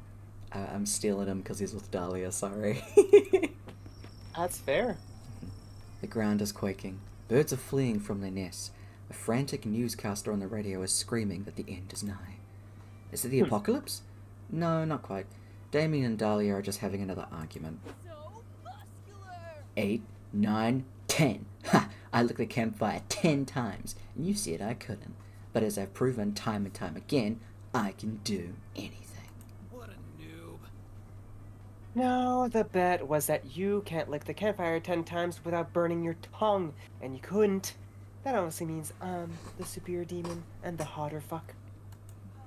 Hey, you can't prove that my tongue hasn't always been this blackened and bleeding.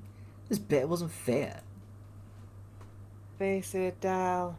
Anything you can do, I can do better. Give me 10 minutes alone with this campfire, and I guarantee you I'll tongue it to perfection. Oh god. Okay, first of all, oh. Second, you get to choose the last bit. It's my turn to make you look like a little bitch. Oh, I bet you can't stab your hand 16 times without screaming. We did that one last night. I still have the knife sticking out of my palm, stupid. Ah, right. I thought that was just a weird new piercing. God damn it. Who says it isn't? Wait, I've got it. I bet you can't fit 12 whole giant marshmallows in your mouth. No way you're getting out of this one, you little red weenie. Fuck you. Yes, I can. You have no idea what I can fit in my mouth. You have no idea.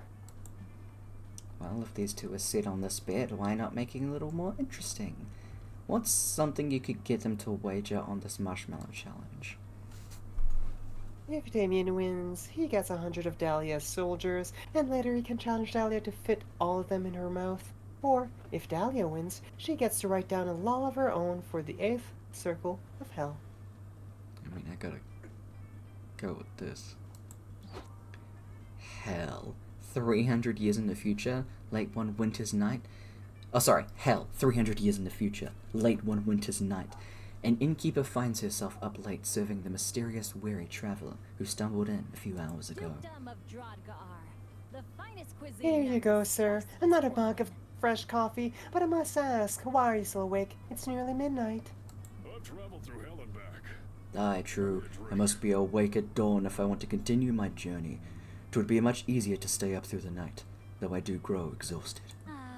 My hometown. Is that so? Well, there's an old story my grandfather told me that would keep me awake for weeks. Let's see if it works for you. It was a dark summer's night when two ancient demons, one a sumptuous prince, the other a monstrous war lady, were engaged in a spirited trade. The war lady offered the prince 100 of her most loyal soldiers, men and women who had spent their lives bathed in blood and honor, as a show of good faith for a bet. However, when the evil prince acquired these heroic soldiers, he instead convinced the war lady to eat them all in one enormous sticky gulp. How ghastly. Were there any survivors? None. When the scene was found later, all that remained were their uniforms, covered in blood and grime, and a note which said, "Eat up, you blue fuckface." What a terrifying letter. Surely such a horrible story can't be true.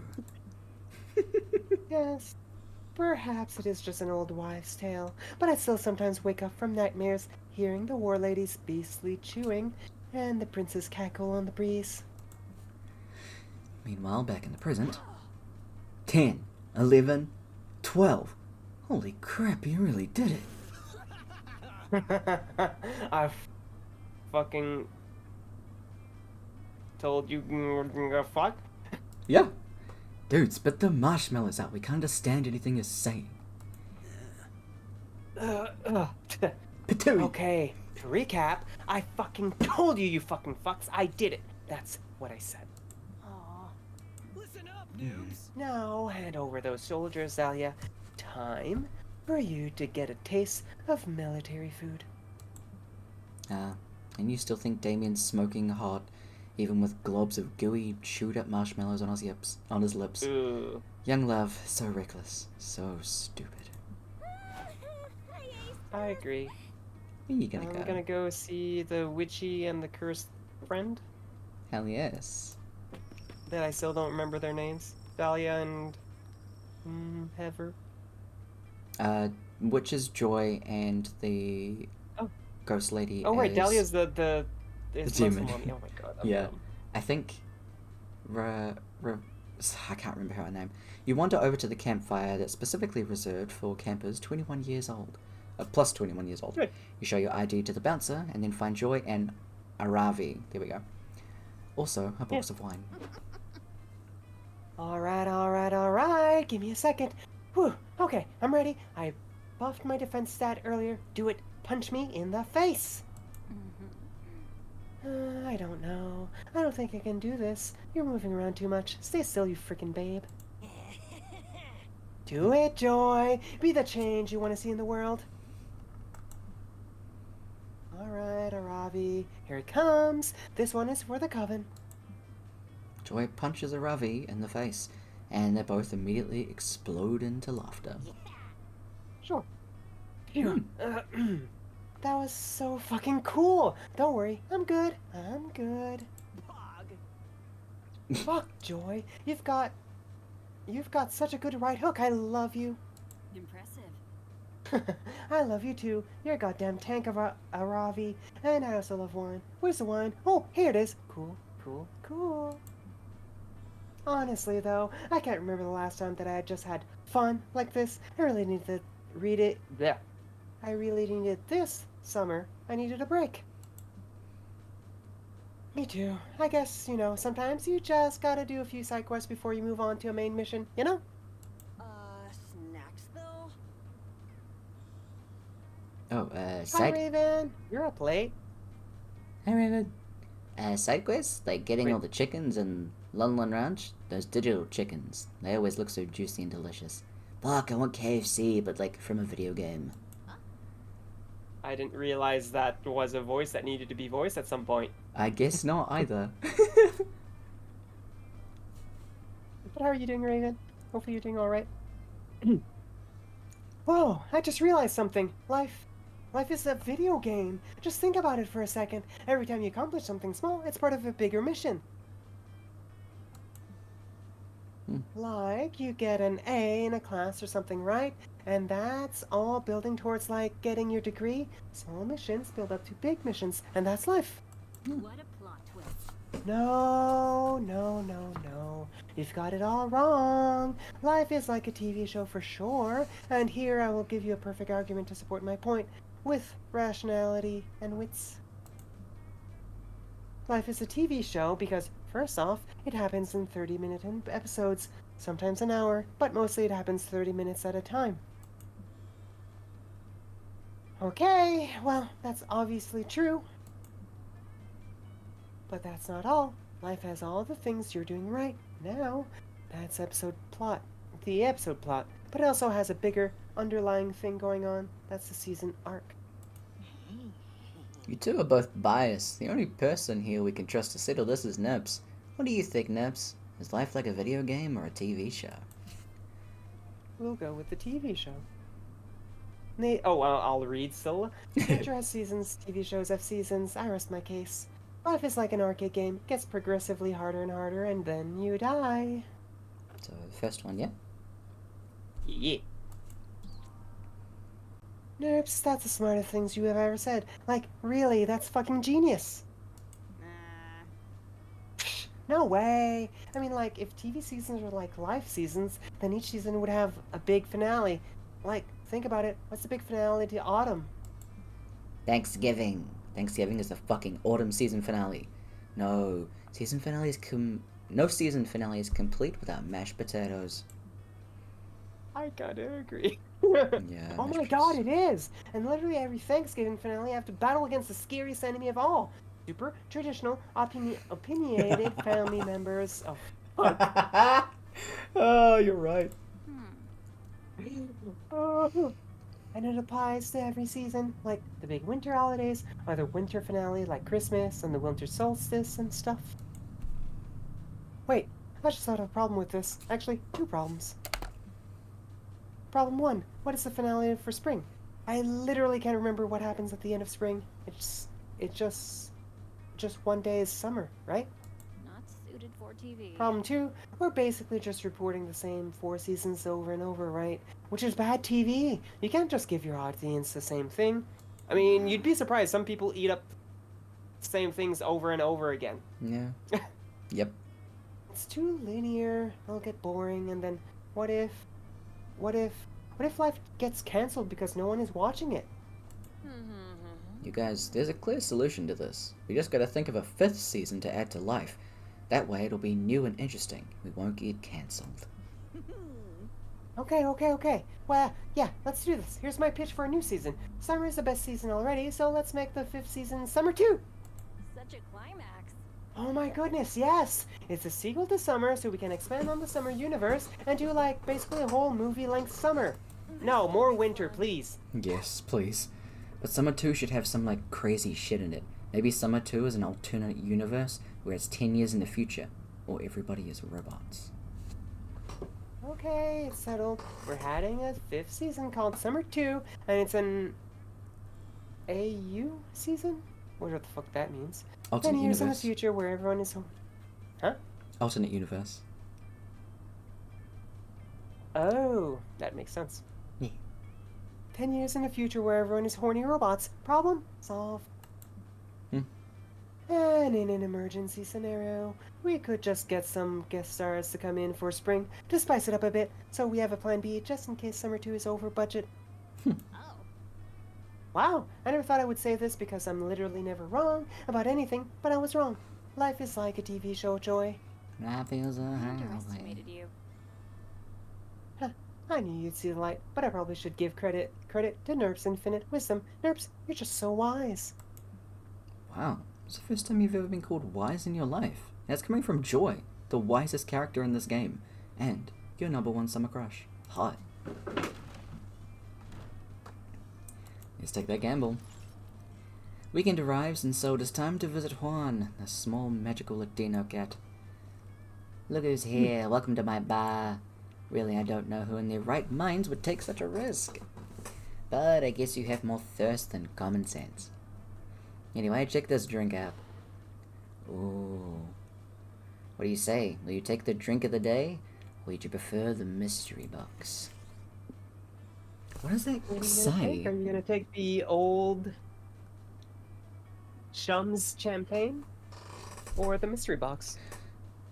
I kind of want to take this. But it's all like weird and mixy. I'm gonna take the box. It looks like yin and yang to me, but It does. Toilet wine. Mystery box, so bold of you. Ugh. Hope you're happy with it, no refunds. Oh, pina colada. No idea, I forgot the recipe right, wanna try it? Otherwise, you always have the mystery box.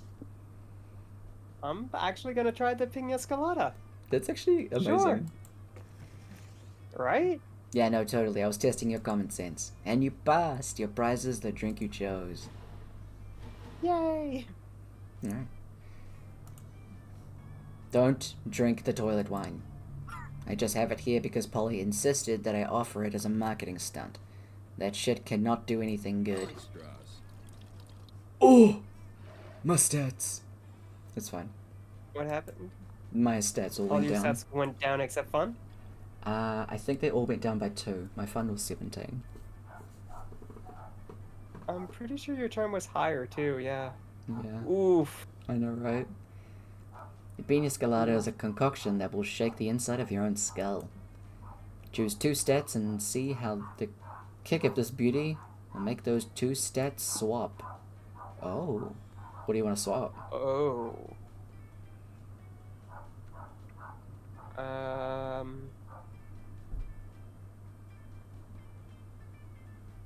We'll do creativity with smarts. Okay. This round's on me. Still hard to believe you drank that. Good luck, I guess. Yay, I'm back to smarts. Good shit. Well done. Alright, last week. Last week? First aid kit, just in case. Where you going? I mean, I'm gonna keep going with smarts at this point. Alright, woods time. Where the woods we go? That day you get lost hiking in the woods. You use the stars, aka nature's compass, to get back to camp. The stars actually teach you all sorts of things, like how one of the stairs in Orion's belt is actually a nebula. The stars also teach you Italian, the quadratic formula, and the true meaning of friendship. Wow, Damn. the stars sure are smart. They give you +2 smarts. You and Milo have followed Damien into the woods to catch his favorite wild beast. Follow my lead. Wildfire, wildfire, come out, wherever you are. Oh my god, he's still stuck on that wildfire.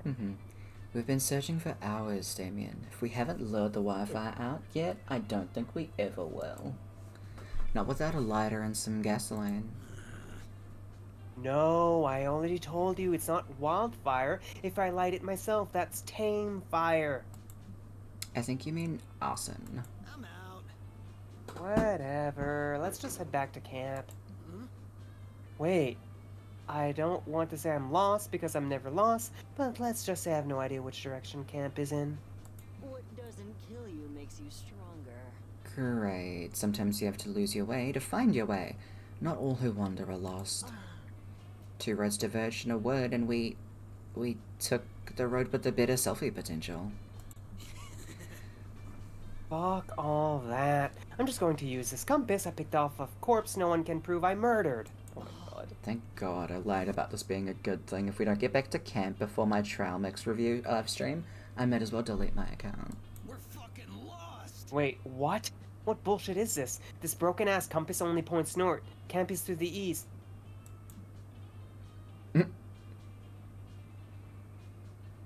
What? How do you know camp is to the east? Right? If you're lost.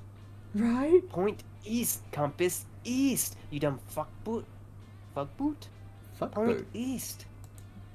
You expect Milo to at least try to help out, but since they're just filming Damien's hissy fit from a safe distance, looks like it's up to you to find east. Follow your heart, like rip it out of your chest and ask it which way is east. Use the wisdom of crowds. Everyone point where you think east is, and then we average it out. Okay, so the first one kind of sounds like either creativity or boldness, which are like my lowest stats, so we'll go with the second one. I didn't know that was a thing in this game. I just thought it was a guessing game. So we'll go with the second one. Yeah. Hashtag winning. Charming. If there's one thing I've learned from social media, it's that everyone yell their opinions at the same time is the best way to get everything done. Let's rock. 1, 2, 3. You each point in different directions. Using the science math of averages, you figure out the direction the fates have decreed you go, and start following that trail. You walk through That the just woods. sounds like getting lost version 2.0 even more. Absolutely. But sure. Right? You walk through the woods until you come upon a totally normal water park, where you're greeted by Cumpy the Compass, who loves water, the costumed mascot. A compass who loves water is a weird mascot, right? Is that a thing compasses enjoy? All my piece of shit compass enjoys is pointing north and ignoring me when I say east. Compass problems, eh? Says the water park's manager, who happens to be passing by. You're certainly not the first. Because of the location, almost all of our clientele are lost campers wandering helplessly through the woods in an attempt to find camp. We could relocate the park or advise differently, but both of those would cost way more money than just making the whole park lost camper themed. So we did that one.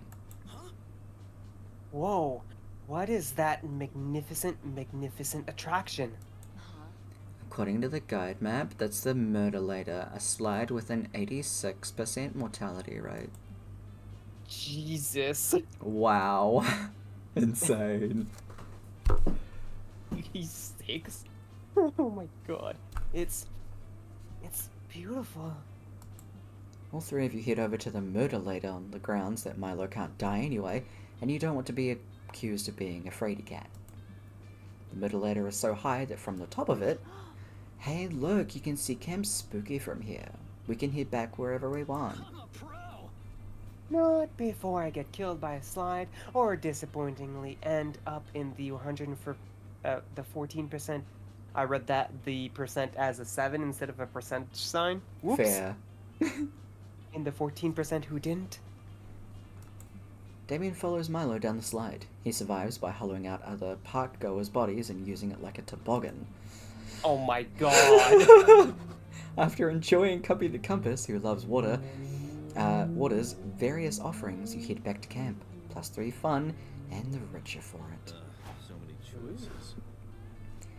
I actually have a second stat now. Yay! Hell yes. I need to... Where are you going?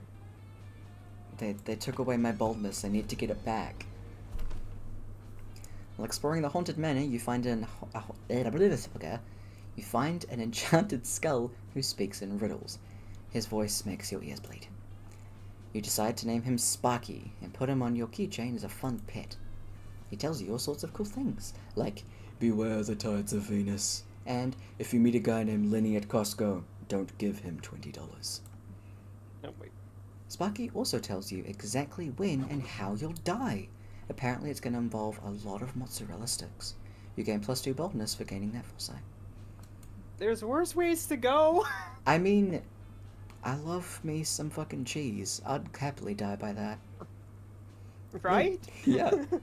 Later, Damien and Milo are helping you make the most fire Insta post of all time. Damien did your hair and makeup, and Milo's posed you elegantly in front of like 80 ghosts.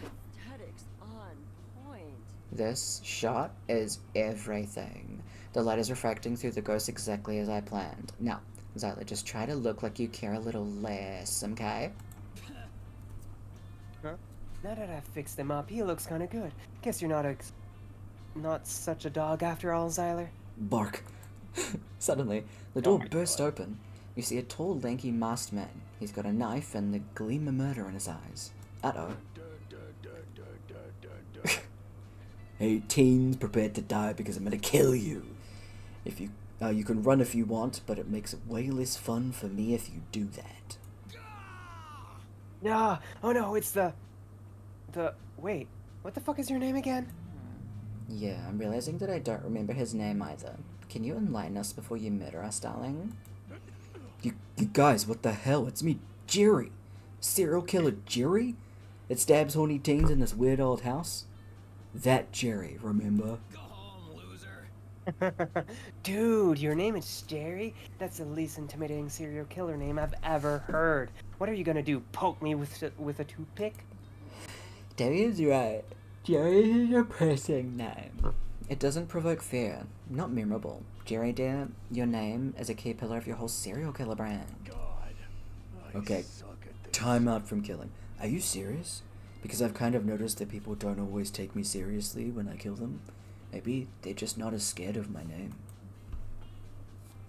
Fucking duh, dude.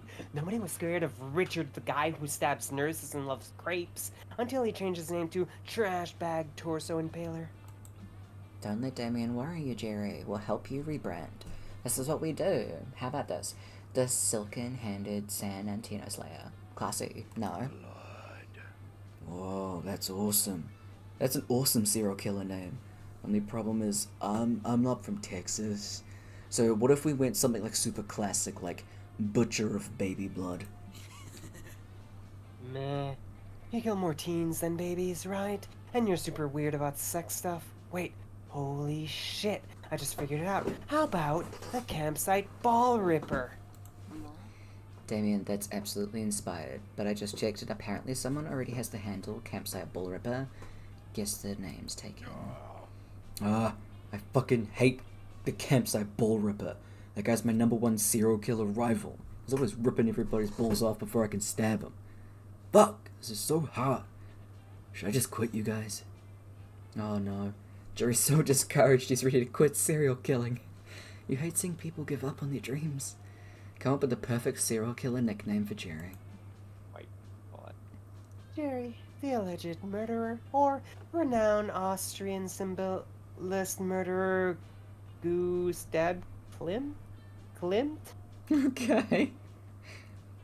Sure? What even is this? Right? Like, is Klimt even a word? That's my question. Klimt. Oh, no. Klimt. Austrian symbolist murderer Gustav Klimt. Okay, so it's based on an actual person. Gustav Klimt was an Austrian symbolism painter and one of the most prominent members of the Vienna secession movement. Klimt is noted for his paintings, murals, sketches, and other objets d'art. Klimt's primary subject was the female body, and his works are marked by a frank eroticism. Oh, okay. So it's basically a pun on an artist that made a lot of sex art. Oh. I feel like that's smart, though.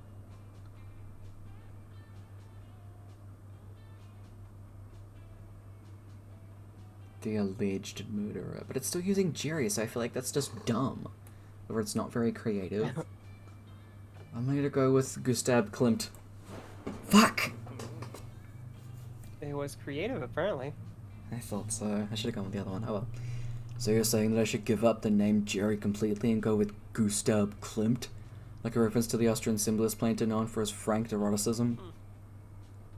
I guess it could work. I like the sad part. One way to know for sure. Jerry, check out those teens coming to the manor right now. Go murder them and try out the new name. Oh, excellent idea. And Jerry, leave one team alive. Make sure they tell everyone the murderer was the work of Gustav Klimt. It'll be a little focus group experiment. Jerry agrees to try out his new serial killer nickname on the unsuspecting teens entering the manor. He does his classic move, sneaking up on them and jumping out with a knife. Scared yet? Aha, say your prayers, teens, I'm gonna murder you, or my name isn't Gustav Klimt. The teens immediately start freaking out in excitement.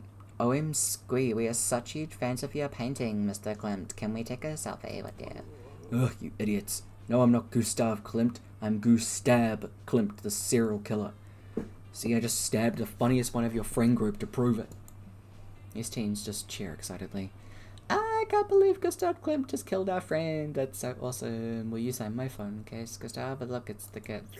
No, listen, you young adults. I'm Gustav Klimt.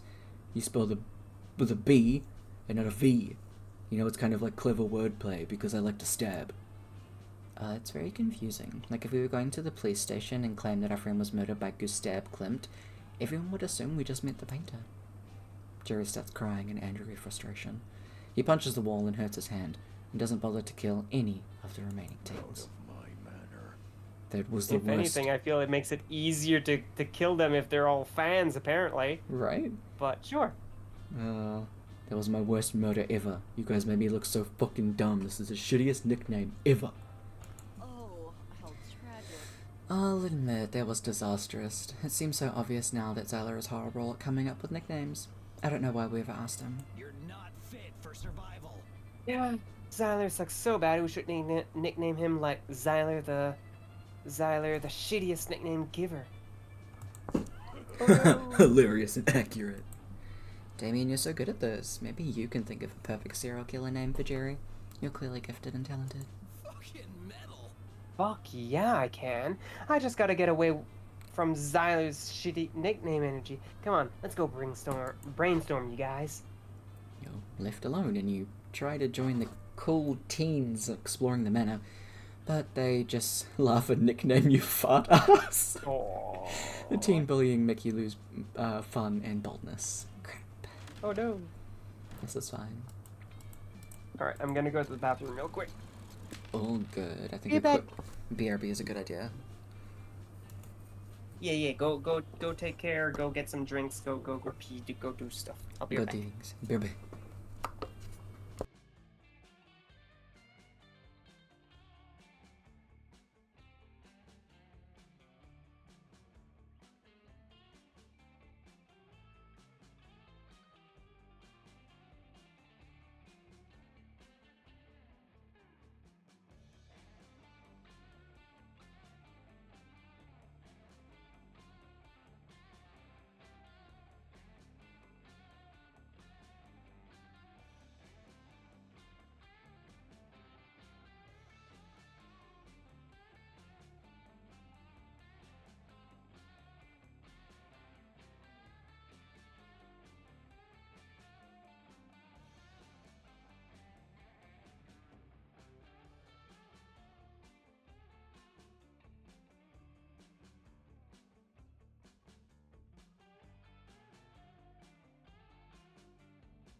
Hey. Alright. Welcome back. Good little break. Yeah. Hell yeah. Alright. You're up Sarah first. really needed to pee. Perfect day. No, fair enough. I've been drinking so much water as well because the reading. Yeah, that's one thing I've learned whenever I'm voice acting stuff. I'm like, okay, I need something warm at the very least, Mm-hmm. and then just whatever other beverages. Right. I also blocked raids just in case, because we're getting near the end, I believe. Yes, we are. We're gonna continue with our smarts. Let's go. Yeah. While you're hiking through the woods, you accidentally step in a pile of leaves covering a massive hole. It was a trap. An evil goblin hunter, yes, it is a goblin who hunts, or someone who hunts goblins? You'll never know. Appears. They were the one who put the trap there. This is it. You're done. You get ready to embrace death, but the goblin hunters only set the trap to get someone to help them to do their math homework. They Right. only let you leave if you help them. You don't actually have any other option here, it's a bit boring, but you actually learn some useful calculus. You gain +2 smarts. You spend the next couple of hours having a miserable luck helping Damien Aravi and Hex and Calculus to catch the elusive wildfire that Damien's read so much about. But it's okay, because these past few hours of staking out the same spot have allowed you lots of free time to be near, talk with, and take secret sniffs of your sexy friends. Of course. Yeah, nothing could possibly ruin the intimate, romantic sanctity of this moment. Guys, I kind of need to poop. Oh, and you feel the need to share this with the glass. Why? Because I need advice. I don't know what to do about it. Unfortunately, I am ill-equipped to give advice on how to defecate, because you see, I am not an organic life form, and therefore... Yeah, the machine can't shit. What else is new? Normally, when I'm on a stakeout, I just craft my poop into something less disgusting, like a hand axe, or I dig a hole and do my business. What? Like, in front of everybody? No way! I can't carry this one. It's the outdoors, princess, I promise. There have been way prettier people that have taken dumps out here than you. I'm not gonna let you guys compare my dump to other people's dumps. That's way too much pressure. Hex, any ideas? Well, normally I just poop nightmares into Robbie's dreams. Have you tried that? You what? Is this why I only get night terrors when you eat Taco Bell? Ew. None of this is helping me, and if I don't shit right now, I'm going to get really irritated. Irritated, yeah.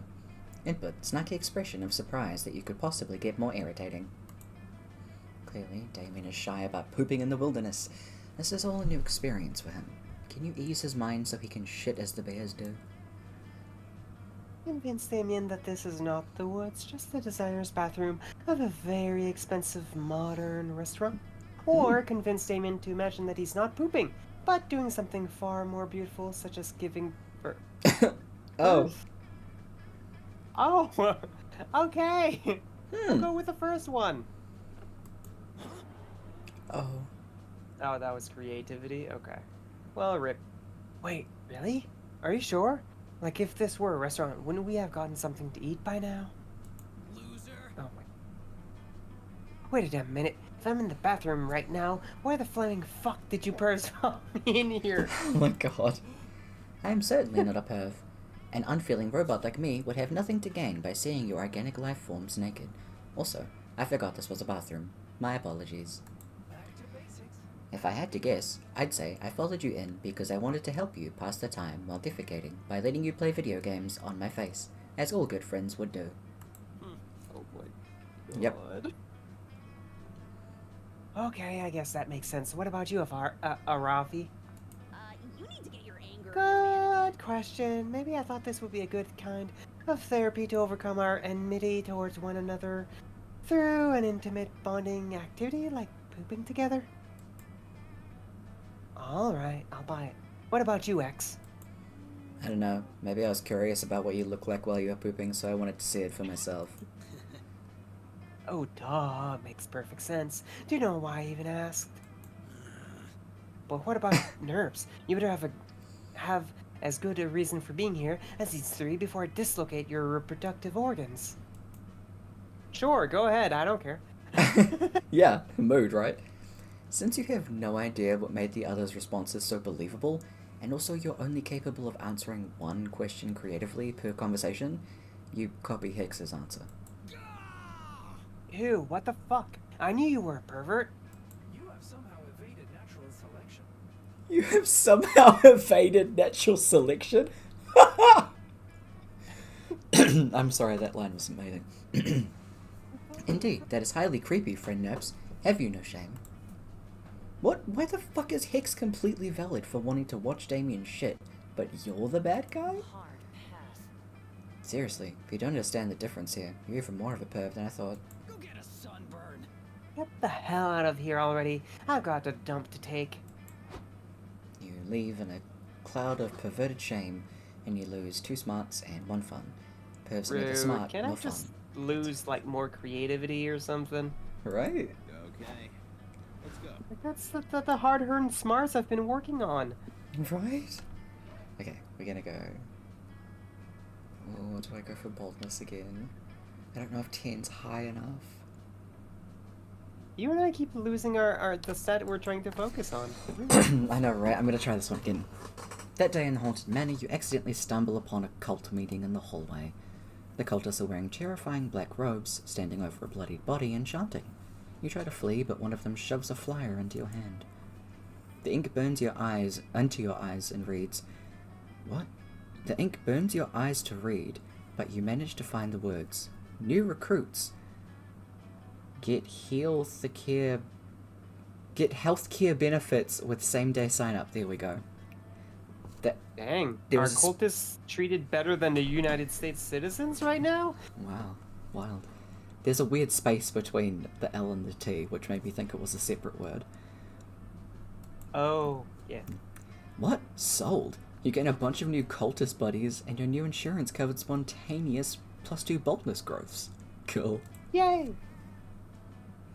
You're enjoying a generic off-screen activity when suddenly... Tyler, you are literally exactly the monster I was hoping to see. Oh, thanks. I think I finally figured out how to lower out the wildfire. After all, 3rd time's the charm. I feel like it's like the 6th time today, but sure. Mm-hmm. Plus, I don't think I've ever seen anyone's schemes or problems or situations last more than 3 interactions. Wild how that works. You think back on your interactions at Camp Spooky and Spooky High and agree that yes, conversations on a topic tend to happen either completely randomly or at most 3 times. We've tried to prove I'm metal, but we already know I'm metal. We've tried to prove I'm reckless and dangerous. We all know I am. The problem is that those are qualities on the inside. They aren't objectively measurable. I need to do something that is categorically at its core all of those things. And ideally something that the old me, that Aravi and Dahlia think is dead would have done all the time. You can't lower fire with fire, well that's out, which means my second most tried interactivity is on the table. Knives. Crimes. Hey. Here we go. Crime time, crime time, crime time, yeah! Let's fucking go. I'm psyching myself up because it's fun, not because I've begun to doubt that I really am metal and reckless and cool since the wildfire still won't appear for me. Oh, hun. Yeah, that was convincing. What crime do you think I should do? Not because I don't know enough about crime, or I'm not a crime expert and the best criminal ever, just because you've been a good hype person for me, so I want you to feel included. Thanks. You gained another very convincing show of confidence from Damien. But if your spicy red crush needs a little extra push, you're happy to help him out. You suggest the perfect crime. A heist. It's time to steal someone's heart. The most popular crime amongst Gen Z. Piracy. Oh god, I don't want to muck this up. This one's hard, yeah. Like, Yeah. which side is which in this case?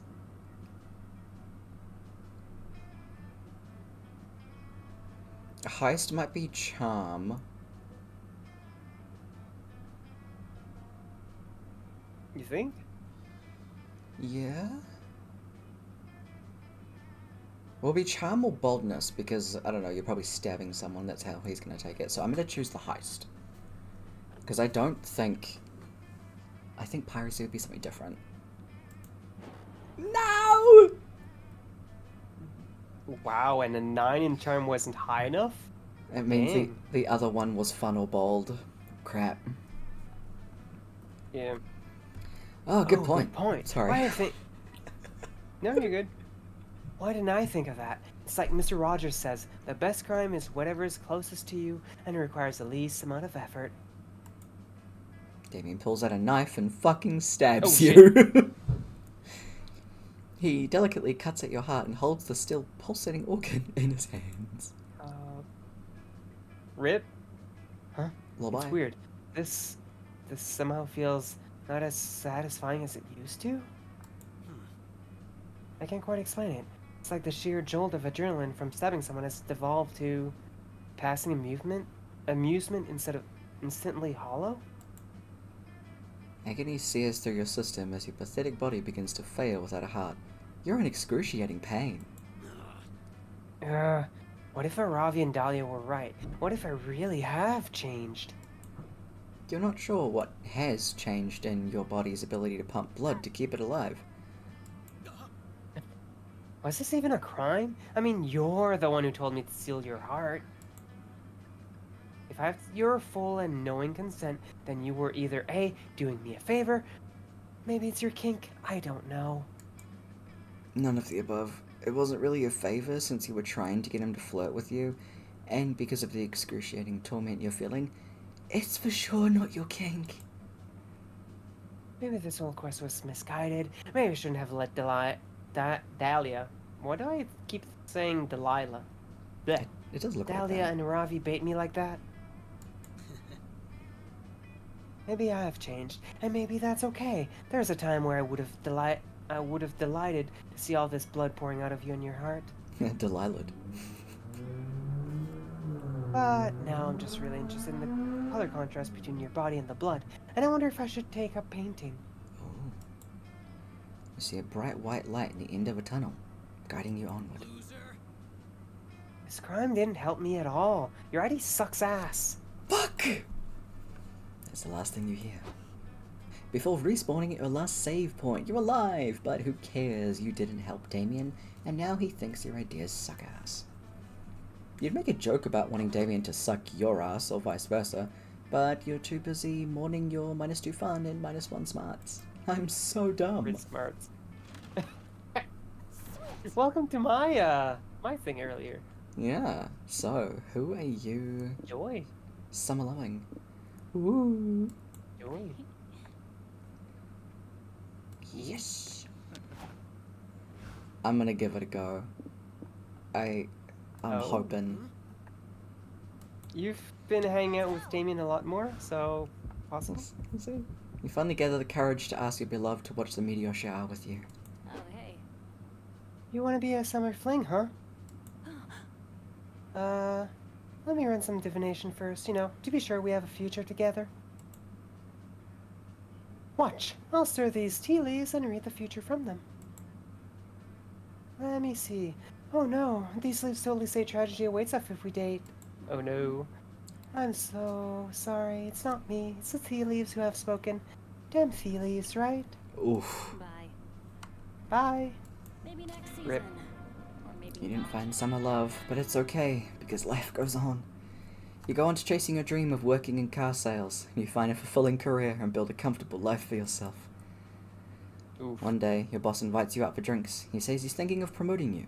You two get to laughing and talking about your love lives. Your boss starts reminiscing about his summer sweetheart, some of the best years of his life. You admit you never had a summer love. Your boss immediately stops laughing, fires you for being lame and throws his drink in your face. Wow. Must admit, this was on you. Sure. Wow. Oh, Jesus. Finally gather the courage to ask your beloved to watch the media shower with you. You want to be my summer fling, huh? We're like masters of You crazy son of a bitch, I'm in. Summer romance is rad. No school, no homework, no stupid rules. Just me, you, and all the forest fires we can start. Come on, Zyler. Let's go burn down some shit and make out in the ashes. Yes! It probably is a rule about starting forest Dang. fires, but hey, it's all fair in love and war. best fucking summer ever. That's really cute. Last day of camp was Let's go. rad. You and Damien went to on a romantic hike. Damien tried to fist fight a bear and to chase you two for several miles. But as you were sprinting away from the bear, praying for your life, Damien held your hand. Oh.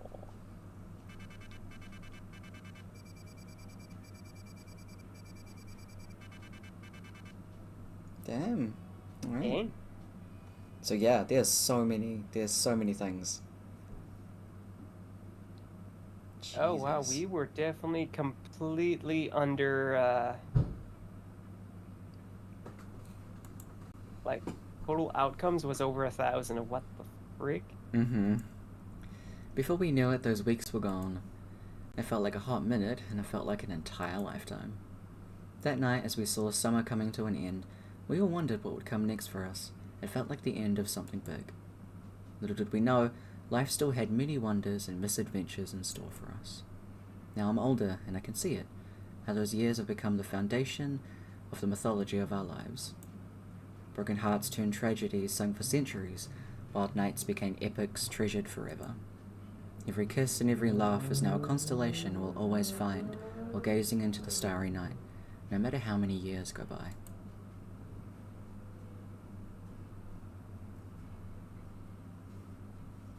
Alright. Even today, I can still close my eyes. I'm there, on that last summer night, feeling like I was just starting to live life.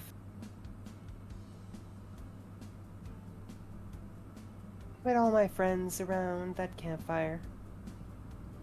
So young and unafraid, and so ready to start. Yay! Yay! Very cute. Yeah, these games are just so wacky, honestly. They really are. It's insane.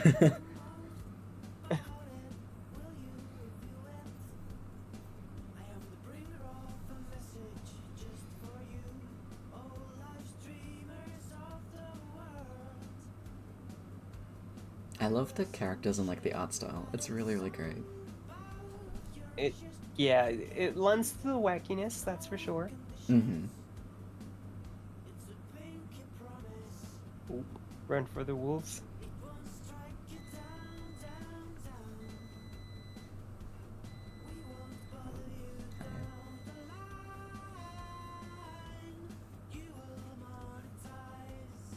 She looks so strong. Right? Macaroni Art. Fair. Yeah, I didn't feel like I had a chance with Damien at all because I always got the wrong answers. And with Joy, I did get a few hearts around the campfire, so I was like, I'll try. But Yeah, fair enough. it definitely didn't get enough interactions with her. So, oh well. Yeah, because it only gives you the person depending on your first interaction. It's not first interaction, It sorry. seems so, yeah. Your whatever you choose. You just unlocked the ectoplasm. Oh. Oh, you get different items that give you different stats as the more you play. Yeah. Loyalty and lemonade. I'm assuming that's what that was. Yeah, I think so. That was a fun time. And yeah, almost Yeah, it 3 was. hours. Yeah, I told you that the medium game would be about 3 hours. Yeah, absolutely. I'm glad we didn't do more because I'm, one, really hungry, and my voice hurts. I suppose you haven't played as many visual novels, I suppose, as I have. It No. does come to a point where you get sort of used to it, to an extent. So it's Yeah. less bad the more you do it, but Yeah. I have done quite a few where I'll like read, but I don't. The games that I've been playing pretty recently haven't been very reading based. read intensive, and mine have been. Yeah. So, because I basically went from coffee talk to tavern talk, Mhm. and then Persona 5 isn't all voiced. Mhm.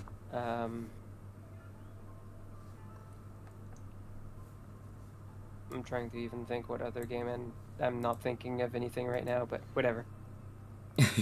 All in all, I've played a lot of games in the last year or so where I'm voicing everything. Yeah. So yeah. But thank you for having me again. Yee, thank you for playing. Hopefully, of course, hopefully we can do something again sometime. Might be a Hopefully. while though. Yeah. I'm sure we'll be able to sort something out. Yeah.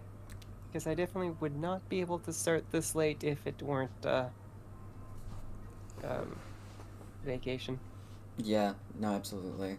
I should definitely be winding down much earlier than this, or starting to wind down earlier than this if I were working. Oh my god, yeah. Jeebus. Because I usually start winding down between 2 and 4. Yeah. Because what is it now? So it's not that I'm not necessarily up, it's just I'm starting to wind down. Fair, fair. Yeah. Where would you like to go? I don't actually have that many people with me, so I think I might just end out stream. But why? You should always raid. That's how you make friends. I always forget to. Mostly because at the end of like... I mostly forget to. Because at the end of it, it's like, oh, I have like one viewer, so I'm just gonna go. And I feel bad for like raiding and running. Fair, but also that's kind of how you build a community. That's fair. I am It's your small. one time to be like, hey, yo, bitch, I stream, come see me. I get know you this. Am I wrong? No, you were completely right on that, actually. It's the one time on Twitch where it's socially acceptable to be like, hey, I stream. Fair, fair, fair. Should we see if anyone else is playing? No one else is playing Monster Prom. Oh, no. Do you have any ideas of who to raid out to? It doesn't have to be Monster Prom 2. Is there someone else playing Monster Prom 1? That's a good question. Oh, I almost just tipped over my food. It's fine. There is one person streaming it, Monster Prom 1.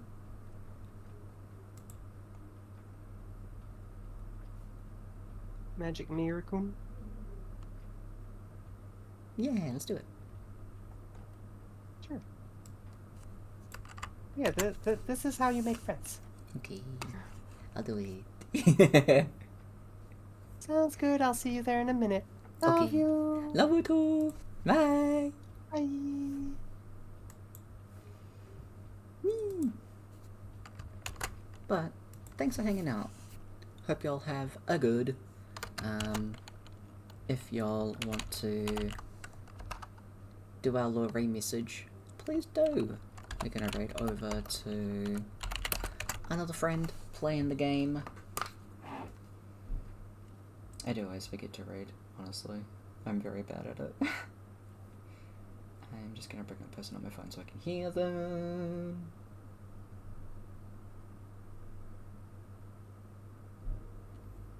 Yeah. But yeah. Hope y'all have a good time. We're having weekend things.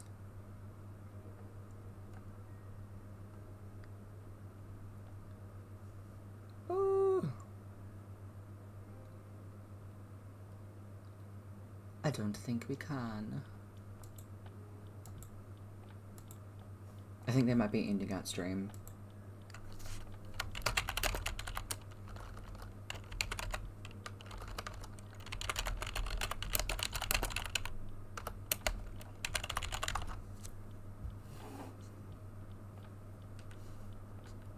Because they just seem to be finishing up.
Maybe...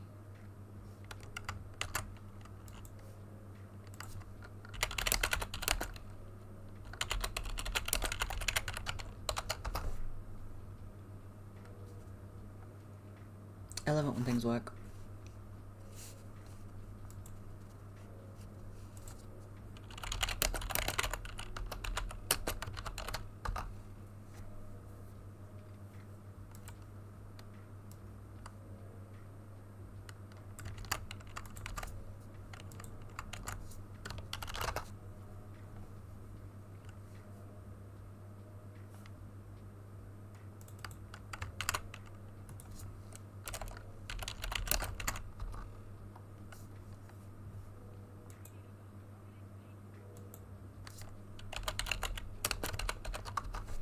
Okay, well, I guess I can't, so I guess I am just ending our stream. Sorry, y'all. I love it when things work. Anyway. Hope y'all have a good rest of your evening. Hope the week's been good to you. I'm gonna go have food and crash. I'm very tired.